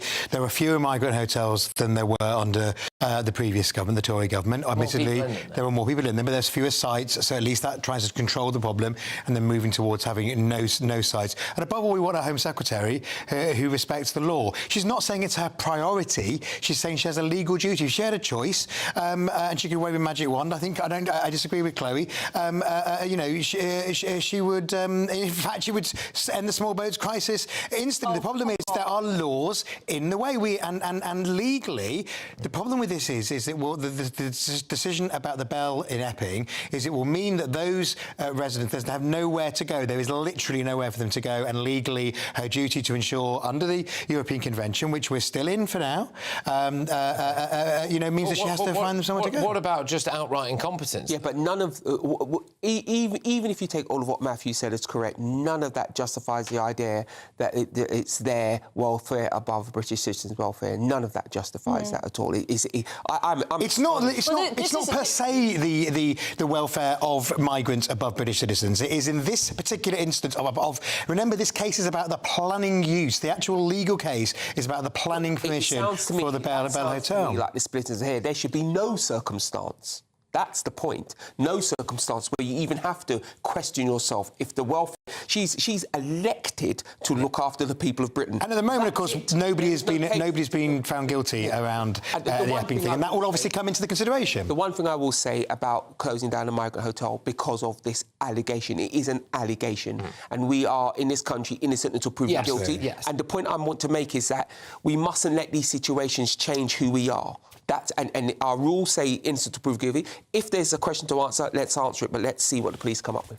I do hear that, but there is the other aspect to this, which is downright incompetence, which is that the Home Office did not challenge or make any representation about this hearing when it was in the High Court. So when they had the opportunity to do it, they did it. It was when both sides had made their case and they found out that the judge had reached a verdict, and then all of a sudden the Home Secretary decided to get involved. And her lawyers have stood up again in full view of the British press and the British public today and basically said the reason we didn't do that was because it was August and we're very sorry. All right, so what? She's gone interrailing with Ed Balls and she's invisible during the most important case in modern times when it comes to illegal immigration. You have to go over that alone, surely. Yeah, I mean, the incompetence is just off the scale, not just on this, but since she got into power. She campaigned on a promise to smash the gangs and set up this new border force control command, or whatever she called it, or border farce, as you should probably call it. And then they came in July, and the entire summer, when it's July, August, lovely sunny weather, the boats just came in and they didn't even have somebody in charge of the new border force command until the autumn, after the big hurry of people coming across in the summer. There's no urgency whatsoever, and let's not forget this is the woman who held up a refugees welcome sign. I do not think she has genuine conviction about this issue. I just want to ask you... Well, genuine refugees are and should be welcome. I just want to... The problem is, again, I said it from the very... We've conflated refugees with economic migrants. Yeah. We've conflated people who need help to people who will play our system. And until she grows a pair and says, actually, I will separate out these two groups of people and deal with them accordingly, she will always fail. And the idea that she'll smash the gangs, I said it before, unless you have a relationship across the sea, you're never getting it done. If this was a Conservative Home Secretary... Oh, good grief, yes. And they'd said that they were going to smash the gangs, and the boat crossings were like 40 or 50% up, or whatever they are, and we had more people now in migrant hotels than before, and they'd not bothered to turn up to court to make a representation in the first instance, claimed initially they didn't know the trial was happening, then claimed they didn't really do it because they were on holiday, and then they claimed publicly that the needs of the foreign illegal migrants outweighed the needs of the local British people. You'd be calling for them to resign, for sure, wouldn't you? Well, look, I think there clearly is a problem in the Home Office. The Home Office lawyers completely, I'm trying to think of a polite word to say, it up. So, look, and the Home Office is not being fit for purpose, frankly, for 20 years. We said that last time we were in government. I would do more radical change on the Home Office. In terms of if they're having a holiday, all politicians, all human beings are allowed a holiday, even those that are sitting on these sofas do. And clearly, Angela Eagles, the migration minister, she's a very experienced politician. From the political point of view, there's always been somebody in charge. Clearly, the law is messed up. Labour, but you're right. I mean, Labour will be judged on its promise. If those numbers haven't gone right down by the time of the next election, my party's going to be in real trouble. There's no doubt about that. If those hotels are not closed, then they will be judged on that. I do wonder, sorry guys, can we just bring up that Telegraph headline that I had in my monologue there at the start, just before we go on to a slightly different aspect of this, which is one of the judges that's involved in this case. But never in my life did I think I would read a headline quite like this. I mean, it is utterly astonishing. It's about the trumping of essentially asylum seekers' rights over that of the British people. We'll bring it up in a second, but when I saw that on the page today, I thought that is devastating. It's gutting. It's galling. But let's wheel ourselves on. We'll get up in a second, just remind ourselves. But let's wheel ourselves on to talk about this issue with this judge, Lord Justice Bean. I will say again, we have to work off... Yeah, go on, bring it up. Bring the headline up. There you go. Asylum seekers' rights outweigh local concerns, Home Office says. That is a scandal. That is a scandalous headline. Couldn't agree more. It's sickening to see that written down on... But the thing is that the Home Office isn't just saying that asylum seekers' rights outweigh local concerns. They're saying asylum seekers' rights outweigh planning laws. They're saying because we're the Home Office, we're too big to fail, we can just completely ignore planning rules. Whereas I'm sure if I said, oh, I care about this homeless veteran's human rights and his welfare, I'm just going to build some big extension on my house so he can live there, and I'm not going to tell the council, I'm not going to apply for planning permission. I'm sure the council will come around and tell me to knock it down. But when it's asylum seekers and someone who's turned up illegally and you're the Home Office doing it, they just think, oh, we'll do whatever we want. Well, I want to put this one to you because, again, yeah, we mentioned one of the judges. There's three Lord Justices who are presiding over this current case now. And, you know, look, we just have to assume that people who were maybe once politically active are capable of behaving in a way that's politically neutral now. However, I do wonder, and I worry, Matthew, that for the average man and woman on the street, when they see that Lord Justice Beam was apparently, reportedly, a Labour Party member for 28 years, the chairman of the Fabian Society, which is really quite rampant socialist organisation, isn't it? And set up matrix chambers, which is the same chambers that our Attorney General went to, worked for, and the same chambers that the lawyer for Mauritius over the Jacob signs worked for. You do wonder why they didn't pick another judge. Well, of course, the government doesn't pick the judges. The legal system picks decides who does overtrial. I would actually say I would slightly contradict you, Patrick, because I'd say that makes him one of the more right-wing members of the judiciary compared to the far left activists. You're a little hard on the Fabians, who are kind of sweet bunch of people who were involved in the early days of the Labour Party, keep going and are kind of moderate. So they're definitely not Corbynistas. So actually, I think that probably makes him a moderate on the judicial benches. Again, I'm very pains to say, in case anyone watching can't tell, that there is no indication that this man, of course, is biased or is... But I'm worried about how it might look, Matthew. It certainly makes the argument quite easy. If I'd been the person deciding which judge to do which case, maybe I wouldn't have chosen him to do that, but it's not the government that did it. Is it not a little bit like... So, if I had a Manchester United season ticket for 28 years and then all of a sudden I became a referee... I don't know, it just seems a bit... The point is this, our legal system is very used to acting impartially as far as it sees itself. But today, their actions are seen more and more and more in a political light. Whoever gets to choose these judges needs to have that in mind, because they could go this way and ultimately the political system will be sent for them. Our legal system is nice, it's independent, it's great. They should be a little bit more cognizant of the impact they have, because we have a lot of misinformation, we have a lot of conspiracy theories going around, and little things like this speak to that and build it up. We need someone to just be aware of that when they're appointing people. Yeah, OK. And again, look, I'm just going to say this, that, you know, we have to believe that people are able, once they go into certain different lines of work, they're able to leave things at the door, and they are beyond reproach and all of that stuff. So there we go. I just thought it was an interesting detail. But we'll have to wait and see what the result of this is. I am concerned, Chloe, about what the potential ramifications of this could be, because, you know, regardless of what the verdict is here, it looks a little bit like the Home Office has gone against the overwhelming will of the people. Absolutely. I mean, even if this judge comes out in the Home Office's favour, I mean, there's going to be, as you say, it's not going to look very good. But second of all, people say even if this judge has made the right decision, the fact that the Home Office appealed this just shows how much contempt they have for the people of this country. Okay. Our politicians are meant to serve us, but they're just going against us all the time, it seems. All right. Well, I do want to get to this because it's important. This has apparently literally just come through to us seconds ago, and it is a spokesperson for the government. So I'm going to let's see what they've had to say here. They say that these quotes are not accurate, were neither said by the Home Secretary or on her behalf. Now, I'm assuming what they mean by that is the headlines that we brought up earlier on, where they were summarising the points that were made in the case earlier on. So I'll read that again. These quotes are not accurate and were neither said by the Home Secretary or on her behalf. The Home Office's legal case in Epping is based around setting out the legal obligation the government has to prevent those in the asylum system from ending up sleeping rough in communities.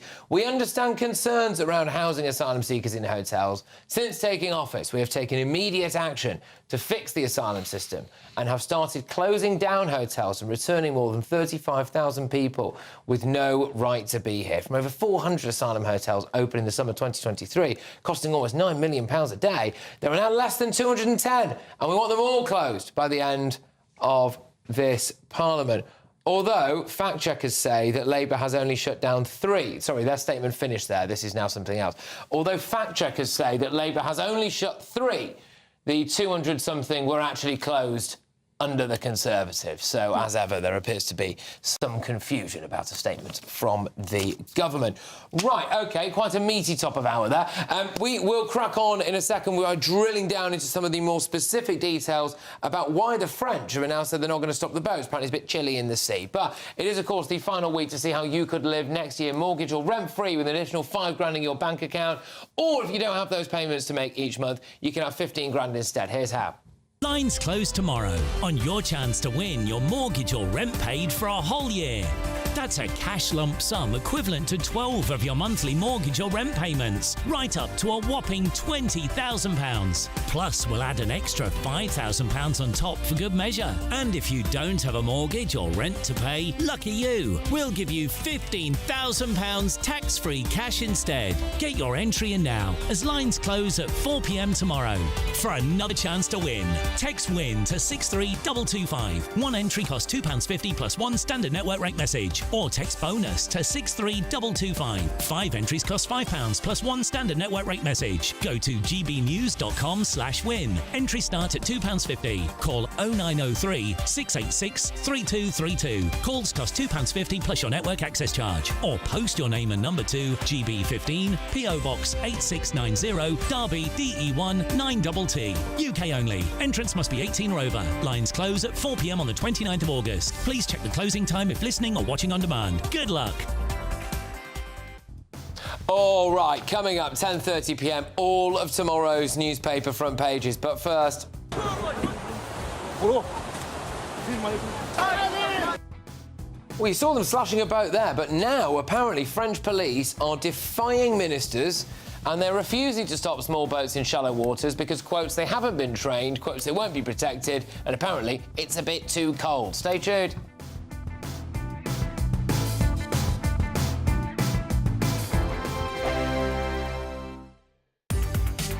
From the school run to the home run, watch a new show for all of Britain. So he can say whatever he wants. A straight-talking show where all voices are heard. And, you know, when are we going to stop talking about smashing the gangs and actually do it? With the stories that matter from every part of our country. There's a bit of a crash landing there for your Chancellor. Bold, fearless and standing up for you. That's me, Martin Daubney, 3 p.m. till 6 p.m, weekdays, here only on GB News. The People's Channel, Britain's news channel. GB News Breakfast, every day from 6 a.m. In London alone, 80,000 smartphones were stolen just last year. And organised crime groups are also stealing the devices in bulk, with violent robberies at phone shops. So Mark White, Mark's our Home and Security editor. He's put together this report and he's been given exclusive access to the flying squad's operation. So let's have a look. We're on board with these officers from South East London as they prepare to rendezvous with the team from the Met's flying squad. Their target, an organised crime group suspected of involvement in a series of violent robberies. The gangs believed to have struck mobile phone shops in more than a dozen different locations, stuffing holdalls full of high-value smartphones in each raid. This is rare access. The flying squad is the Met's elite robbery and kidnap unit, dealing with some of the country's most hardened criminals. Please open the door, it's going in! Inside are the 2 suspects they're looking for. We'll come down and speak to him just 2 seconds, all right? You're under arrest for mobile phone shops between March and June 2025. As a drug sniffer dog arrives to help search the property, other officers find what they think is a small packet of drugs thrown from a bedroom window. It's crack cocaine. Well, it's just after 6 a.m. and the 2 suspects at this address have had a rather rude awakening. Raids are also happening at another dozen addresses around this area. GB News, the People's Channel. Westminster's full of talk, but out here, it's the real world. Am I allowed to talk now? No, that's it. This is where it matters, real people and real lives. That's what politics is all about. The fact is Trump made a good start. No. Straight answers, no spin, and just a couple of pints. How many fingers have I got up? About 10. So join me for Lee Anderson's Real World every Friday at 7 p.m. only on GB News. The People's Channel, Britain's news channel.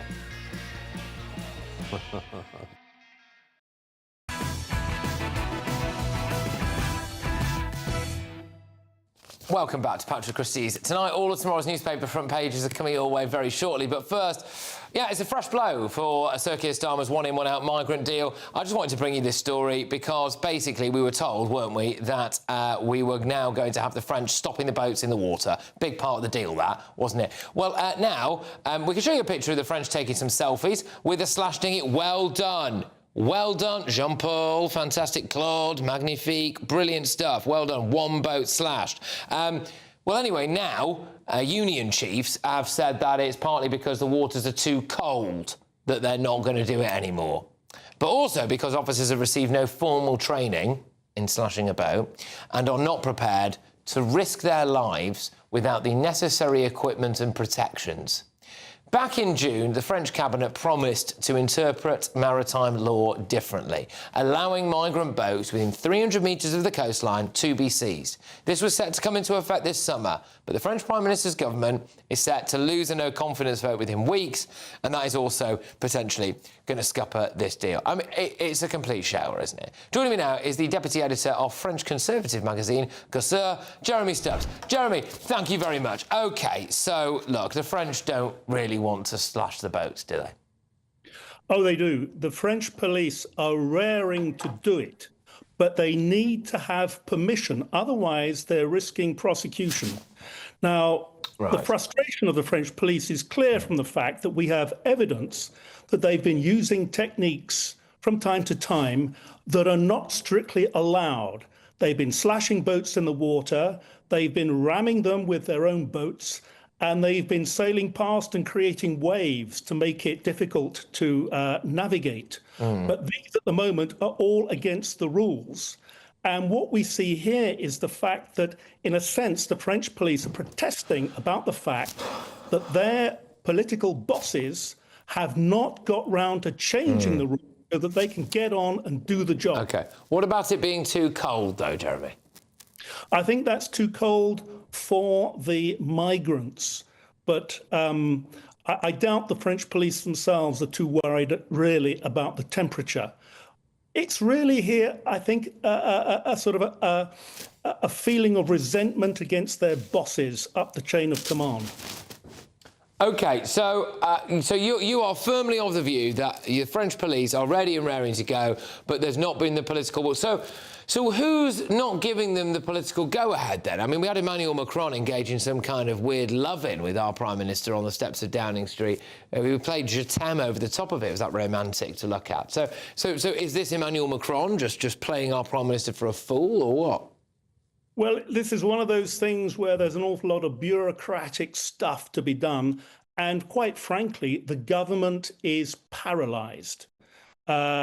As you've already said, Patrick, it's on the point of being brought down, very likely on the 8th of September. There is no clear majority in Parliament for this government. The Prime Minister, it has to be said, is a totally uncharismatic, I would even say doddering, almost Biden-esque figure. Whose Prime Minister are we talking about here? Sorry, is it yours? We're talking about the French one, François Bayrou, who is a rather elderly gentleman, unlike our own. So at least he has that excuse. But there's a lack of action at the top because they're worried about other things for the moment. You know, this is a question of grabbing the attention of those in charge. The attention was on it in July. Now the attention has been moved. I have to say as well, Patrick, it's a well-known thing, but in France, in August, nothing happens. Everyone's on holiday. Well, we've just heard that excuse from our Home Secretary about why she didn't respond to the migrant. So I do want to bring up a picture because I know that, look, there you go. So this is, well, as we believe, the French police, they're taking selfies in front of a slash mower. Can we leave that on the screen a second, just because I want to have a closer look at something here? Because Behind that appears to be a green rubber ring. And I haven't seen any migrants try and come across the channel in one of those, to be honest with you. There's also, it's a white boat, isn't it? Again, I think most of the boats that we've seen come across seem to be black. Do we think the police might be staging some of these pictures? Well, that's always possible. But when they really take action, they don't want to be filmed. And as you know, there was a big hullabaloo at the start of July when the BBC filmed French police actually puncturing a black dinghy in the water.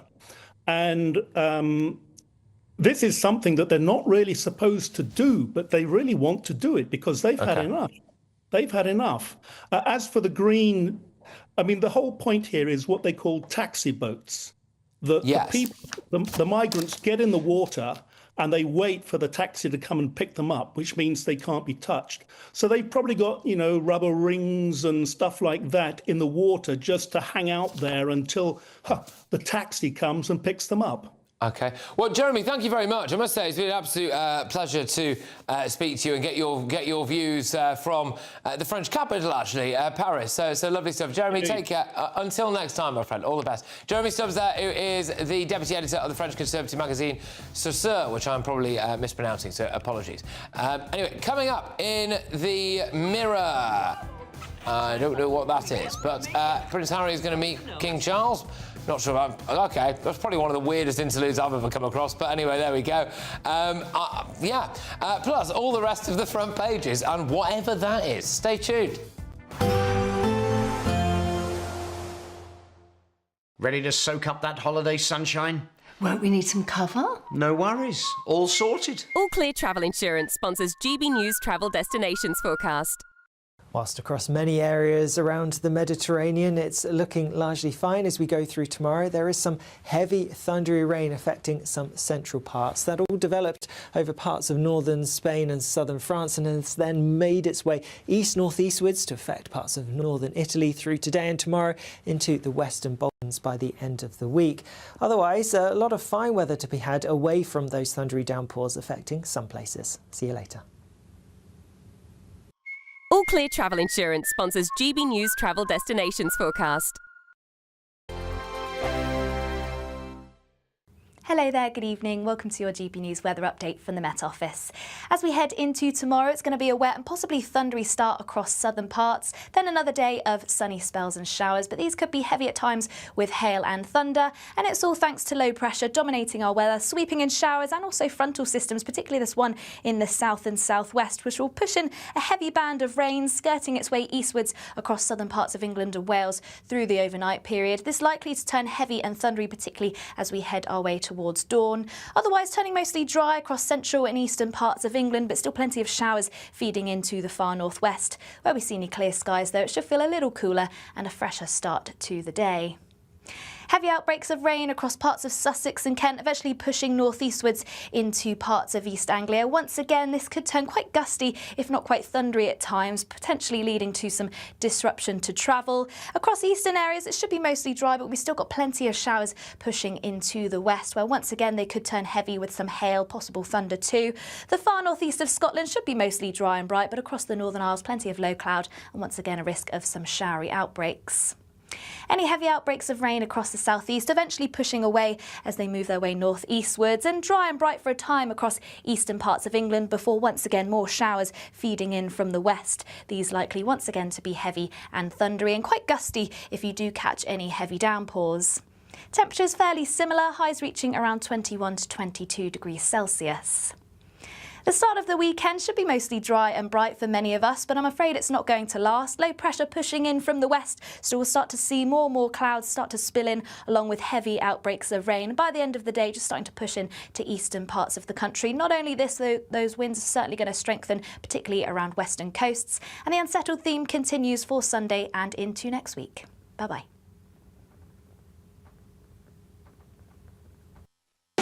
You want to know what's really going on in the corridors of power? Labour don't know what to do with you half the time, and that makes you quite lethal in the chamber. Get behind the headlines with Chopper's Political Podcast. Join me, Christopher Hope, as I sit down with the great and the good of British politics. We'll see where this ruling takes us. These are the stories shaping our nation. Chopper's Political Podcast, available now on all platforms. Listen in and stay ahead. Westminster's full of talk, but out here, it's the real world. Am I allowed to talk now? No, that's it. This is where it matters, real people and real lives. That's what politics is all about. The fact has Trump made a good start? No. Straight answers, no spin, and just a couple of pints. How many fingers have I got up? About 10. So join me for Lee Anderson's Real World every Friday at 7 p.m. only on GB News.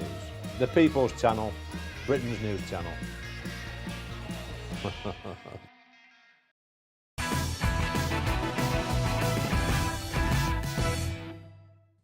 Welcome back, everybody. Let's have a first look at tomorrow's newspaper front pages. We start with the Metro. They think itch all over, but not yet. As figures show, no childhood vaccine in England has hit 95% uptake target. Yeah, so this is quite interesting, actually. I do wonder what the reasons behind... well, it's parents, isn't it, really, not giving their children various different vaccines is. I wonder if it's a bit of a hangover from COVID. But the Daily Mirror... Harry, quote, to meet Charles. Hopes grow for healing of family rift when Duke returns to London. Well, it'll be interesting to know whether or not King Charles was watching this evening and realised that his son is apparently going to do a documentary on Diana. So there you go. The Daily Express, French police won't go into sea to stop the boats. Yep, fine, we've just done that. The Guardian, Russian envoys summoned as UK and EU offices hit in Kiev. Yeah, so, well, it is what it says on the tin, really. I mean, it looks as though the Russians have basically been bombing the UK and EU offices in the Ukrainian capital. The Times, all babies to be offered the chickenpox vaccination. The jab added to MMR, but take-up is at a 15-year low. Yeah. They also have, and again, I'll stress this, hotel migrants' rights outweigh those of locals, ministers argue. And that is in relation to that court case earlier today. Here we go, the Daily Telegraph. Oof. Are we ready for it? Angela Rayner dodges £40,000 stamp duty. Deputy PM reduces tax bill for Hove Flat by declaring it as her main residence. I think we might stick with this. So Angela Rayner saved £40,000 of stamp duty on her new seaside flat after telling tax authorities it was her main home. The Deputy Prime Minister is understood to have removed her name from the deeds of her house in Greater Manchester a few weeks before buying an £800,000 seaside flat in Hove.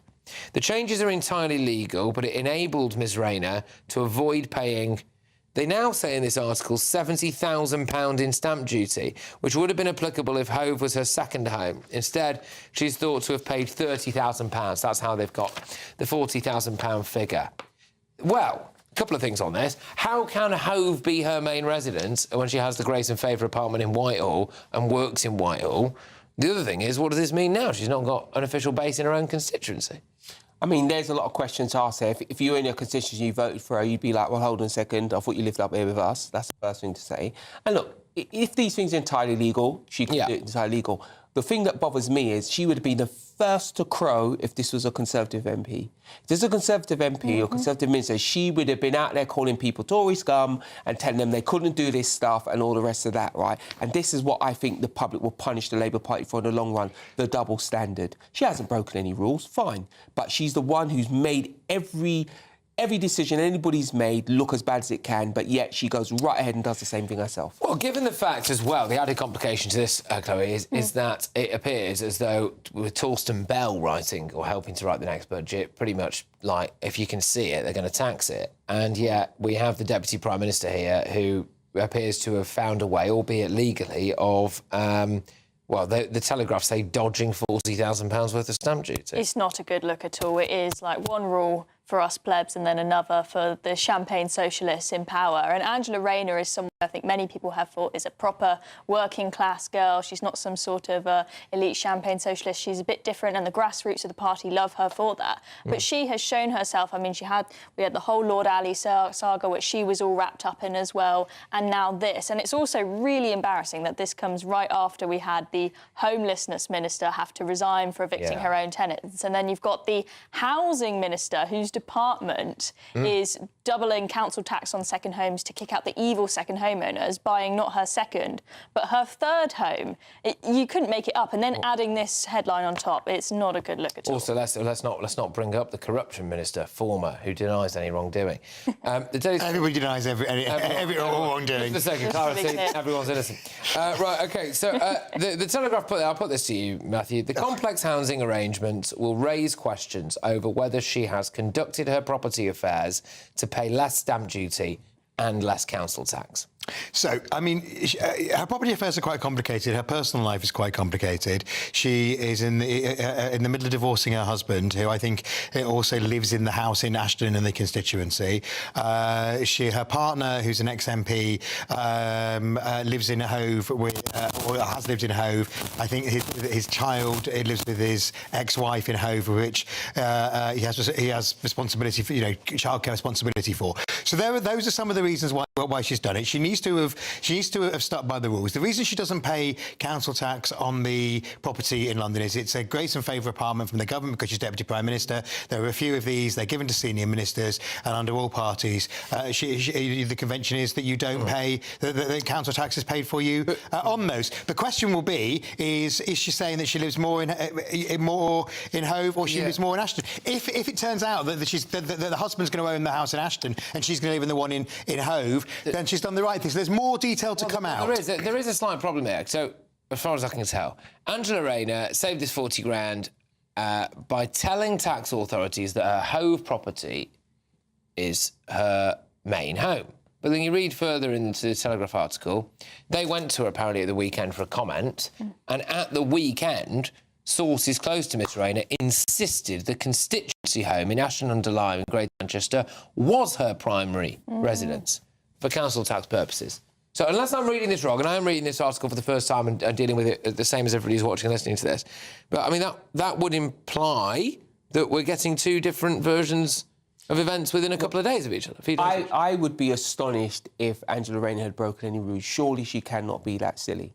But the real thing here is twofold. One, her personal life is literally, that's her personal private business, and she shouldn't have to discuss that publicly. But she does have to act not only the letter of the law, but the spirit of the law as well. But my bugbear is she would have been the first to rattle the chain, had to be a Tory. And it's that double standard. It's she can do something and it's fine, but if somebody else does it, apparently they're somehow out of order. And that's the question for me that she'll have to answer. Yeah, chips away at credibility. Again, it doesn't seem like there's anything illegal going on here or anything like that. And I appreciate, everyone's personal life is different, isn't it? And fair enough to that extent. Can't help but wonder whether or not she feels as though she might lose her seat in Ashton-under-Lyne and that maybe she has a better chance of Hove. It's Peter Kiles, I don't think he's going to make way for her, the Science Secretary. Well, he might not have a choice. I mean, do you think?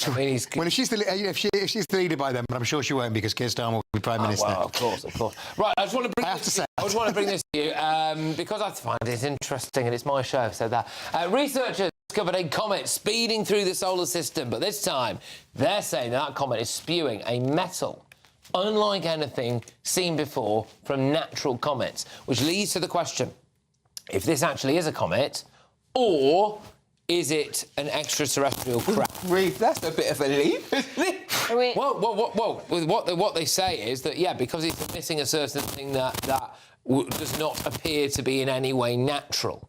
The implication... Well, hold on. Anyway natural to us. Yes. It's a very big universe. It wouldn't be extraordinary for there to be elements out in the infinite universe that we don't have here on Earth. The idea that it's some, extraterrestrial intelligence, I think, is a bit of a leap. You know what? Because I keep doing these stories, right? And every single time I do this, all like Sean comes on and just desecrates it. One day I'll be right. I only need to be right once. Do you believe in extraterrestrial life? I think I do believe in it. Yeah. Do you think there's something out there? Yeah. Well, I think it's... Well, you kind of, to your point, it's massive, isn't it, space? Yeah, but uniqueness... I'm not sorry. You can get this brow stuff on, on other channels. Uniqueness is nature's way. There's 7 billion people on the planet, 70 billion fingerprints, none of them the same.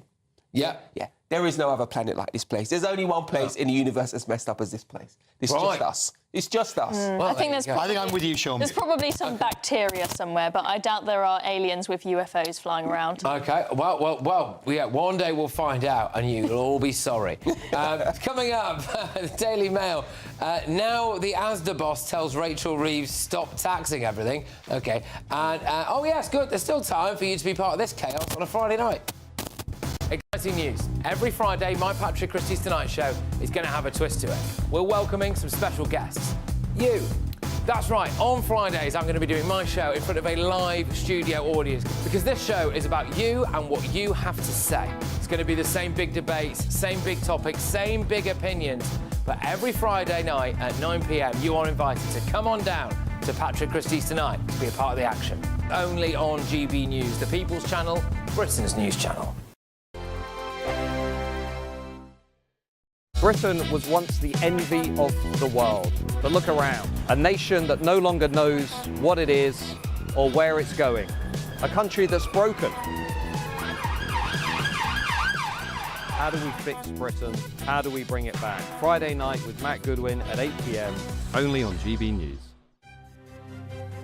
GB News Breakfast. Every day from 6 a.m.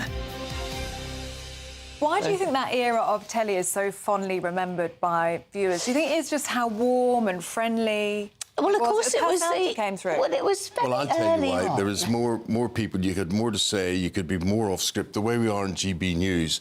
But today you just get people who are told because of wokeism, don't say this, don't do that, and do read the script and stick to it. So you get presenters now who have got much less personality and much less risk. Well, they're risk averse, aren't they? Yeah. That's the whole point. Is that probably nowadays I'd have been sacked within 2 months. Well, I like to think it's because we did our homework, didn't we? You know, we went on there knowing what we were talking about. And we challenged people in a friendly but firm way, you know. John, I remember presenting with you, which would never happen today. You and I presenting GMTV in the morning, right? And you would never have two men now. Don't ask me why. You could have two women doing it, but you would never have two men. And this man, to me, he was always the governor. It wouldn't matter if I was given, it was my role. I was beside him. That was John Stapleton. I said to him, you're the boss. You do what you do. He was the senior guy. Still respect him and look up to him. What do you think of what you see on TV today? Well, I'm not as critical as you, perhaps. I think there's still some damn good programmes on TV, some very good documentaries, and I think most people in the news area do the level best they can and are very competent. So I hate to sit in judgment, but I do watch the news like you, I'm sure, in a very meticulous way, thinking, why are they saying that? Why have they put that there? Why have they put this here? But, you know, we're out of it. It's over. For me, it's over. So there's no point in sitting there harping about what's going on now. GB News, the People's Channel. 5 hosts, 5 opinions, 5 fearless debates, 5 unfiltered takes on the day's news. 5 reasons not to be anywhere else on Saturday night. This is the Saturday 5. You got me good there. Britain's biggest Saturday night TV show. It's not a bad brand. Yeah. Uncensored. Very, very racy tonight. On the unpredictable. What did she say? Can you translate it for us? And always entertaining. And how can a country go from being led by William Wallace Saturday nights from 6 p.m. only on GB News, the People's Channel. Britain's news channel. You're going to want to stay tuned, trust me.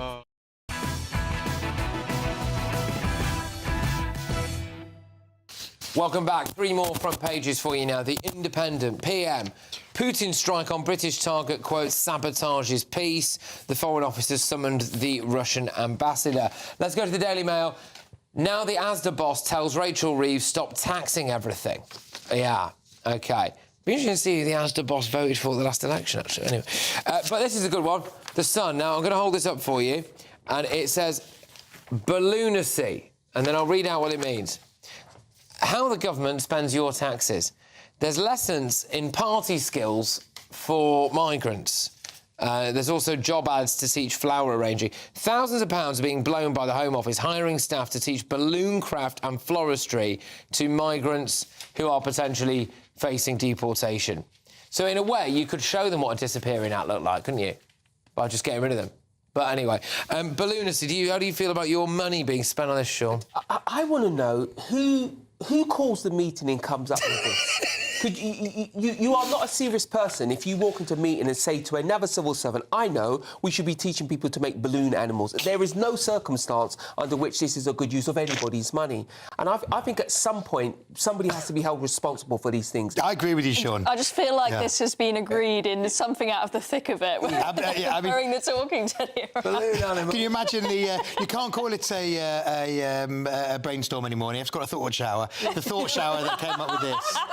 I mean, look, mind map. The serious thing to be said, there is councils across this country of all political stripes who are suffering, and they will look. A councillor will read this and think, "What am I doing trying to represent my local people when the government are spending our money on balloon animals?" You know how Rylan Clark is currently getting dogs abuse for saying they get iPads and things. Well, he's saying others say they get iPads. Others say they get iPads, right? So he's currently the call of the council.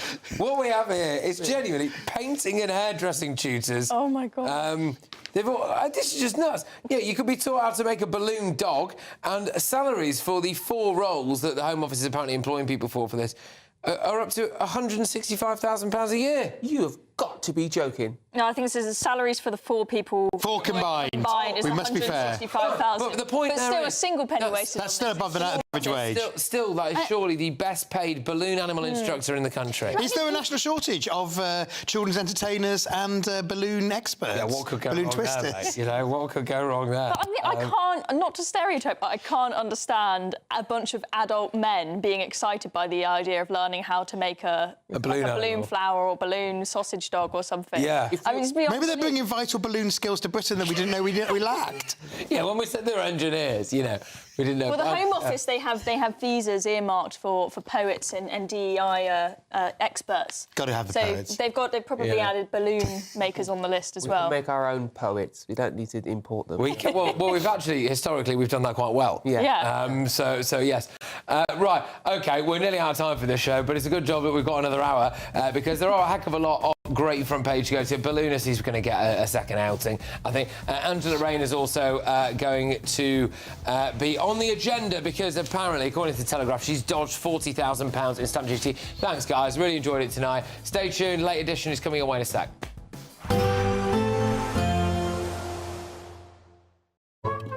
Today's outlook: cool, calm and completely horizontal.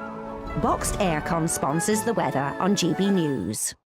Hello there, good evening. Welcome to your GB News weather update from the Met Office. As we head into tomorrow, it's going to be a wet and possibly thundery start across southern parts, then another day of sunny spells and showers, but these could be heavy at times with hail and thunder, and it's all thanks to low pressure dominating our weather, sweeping in showers and also frontal systems, particularly this one in the south and southwest, which will push in a heavy band of rain skirting its way eastwards across southern parts of England and Wales through the overnight period. This likely to turn heavy and thundery, particularly as we head our way towards dawn. Otherwise turning mostly dry across central and eastern parts of England, but still plenty of showers feeding into the far northwest. Where we see any clear skies though, it should feel a little cooler and a fresher start to the day. Heavy outbreaks of rain across parts of Sussex, Kent, eventually pushing northeastwards into parts of East Anglia. Once again, this could turn quite gusty, if not quite thundery at times, potentially leading to some disruption to travel. Across eastern areas, it should be mostly dry, but we've still got plenty of showers pushing into the west, where once again they could turn heavy with some hail, possible thunder too. The far northeast of Scotland should be mostly dry and bright, but across the Northern Isles, plenty of low cloud, and once again a risk of some showery outbreaks. Any heavy outbreaks of rain across the southeast eventually pushing away as they move their way northeastwards, and dry and bright for a time across eastern parts of England before once again more showers feeding in from the west. These likely once again to be heavy and thundery and quite gusty. Do catch any heavy downpours. Temperatures fairly similar, highs reaching around 21 to 22 degrees Celsius. The start of the weekend should be mostly dry and bright for many of us, but I'm afraid it's not going to last. Low pressure pushing in from the west, so we'll start to see more and more clouds start to spill in, along with heavy outbreaks of rain. By the end of the day, just starting to push in to eastern parts of the country. Not only this, though, those winds are certainly going to strengthen, particularly around western coasts. And the unsettled theme continues for Sunday and into next week. Bye-bye. Today's outlook: cool, calm and completely horizontal. Boxed Aircon sponsors the weather on GB News. Cracking set of front pages coming your way. Lots of new stuff on there that you won't have heard before. Balloonacy. You are paying for illegal migrants to learn how to make balloon animals. That's when they're not flower arranging or learning how to do people's hair. What could go wrong there? Also, we've got a big revelation in the Daily Telegraph, which is that Angela Rayner has apparently dodged £40,000 worth of stamp duty. Huge question marks over this. Nothing illegal going on, apparently, but, you know, loads of questions nonetheless. We're going to stuck into it in a sec. It's the final week to see how you could win your mortgage or rent paid for a whole year. That's a cash lump sum equivalent to 12 of your monthly mortgage or rent payments, right up to a whopping £20,000. Plus, we'll add an extra £5,000 on top for good measure. Make sure you don't miss out as lines close on the 29th of August. For another chance to win, text WIN to 63225. One entry costs £2.50 plus one standard network rate message. Or text BONUS to 63225. 5 entries cost £5 plus one standard network rate message. Go to gbnews.com/win. Entry start at £2.50. Call 0903 686 3232. Calls cost £2.50 plus your network access charge. Or post your name and number to GB15 PO Box 8690 Derby DE1 9TT. UK only. Entrance must be 18 or over. Lines close at 4 p.m. on the 29th of August. Please check the closing time if listening or watching on demand. Good luck. From the school run to the home run, watch a new show for all of Britain. He can say whatever he wants. A straight-talking show where all voices are heard.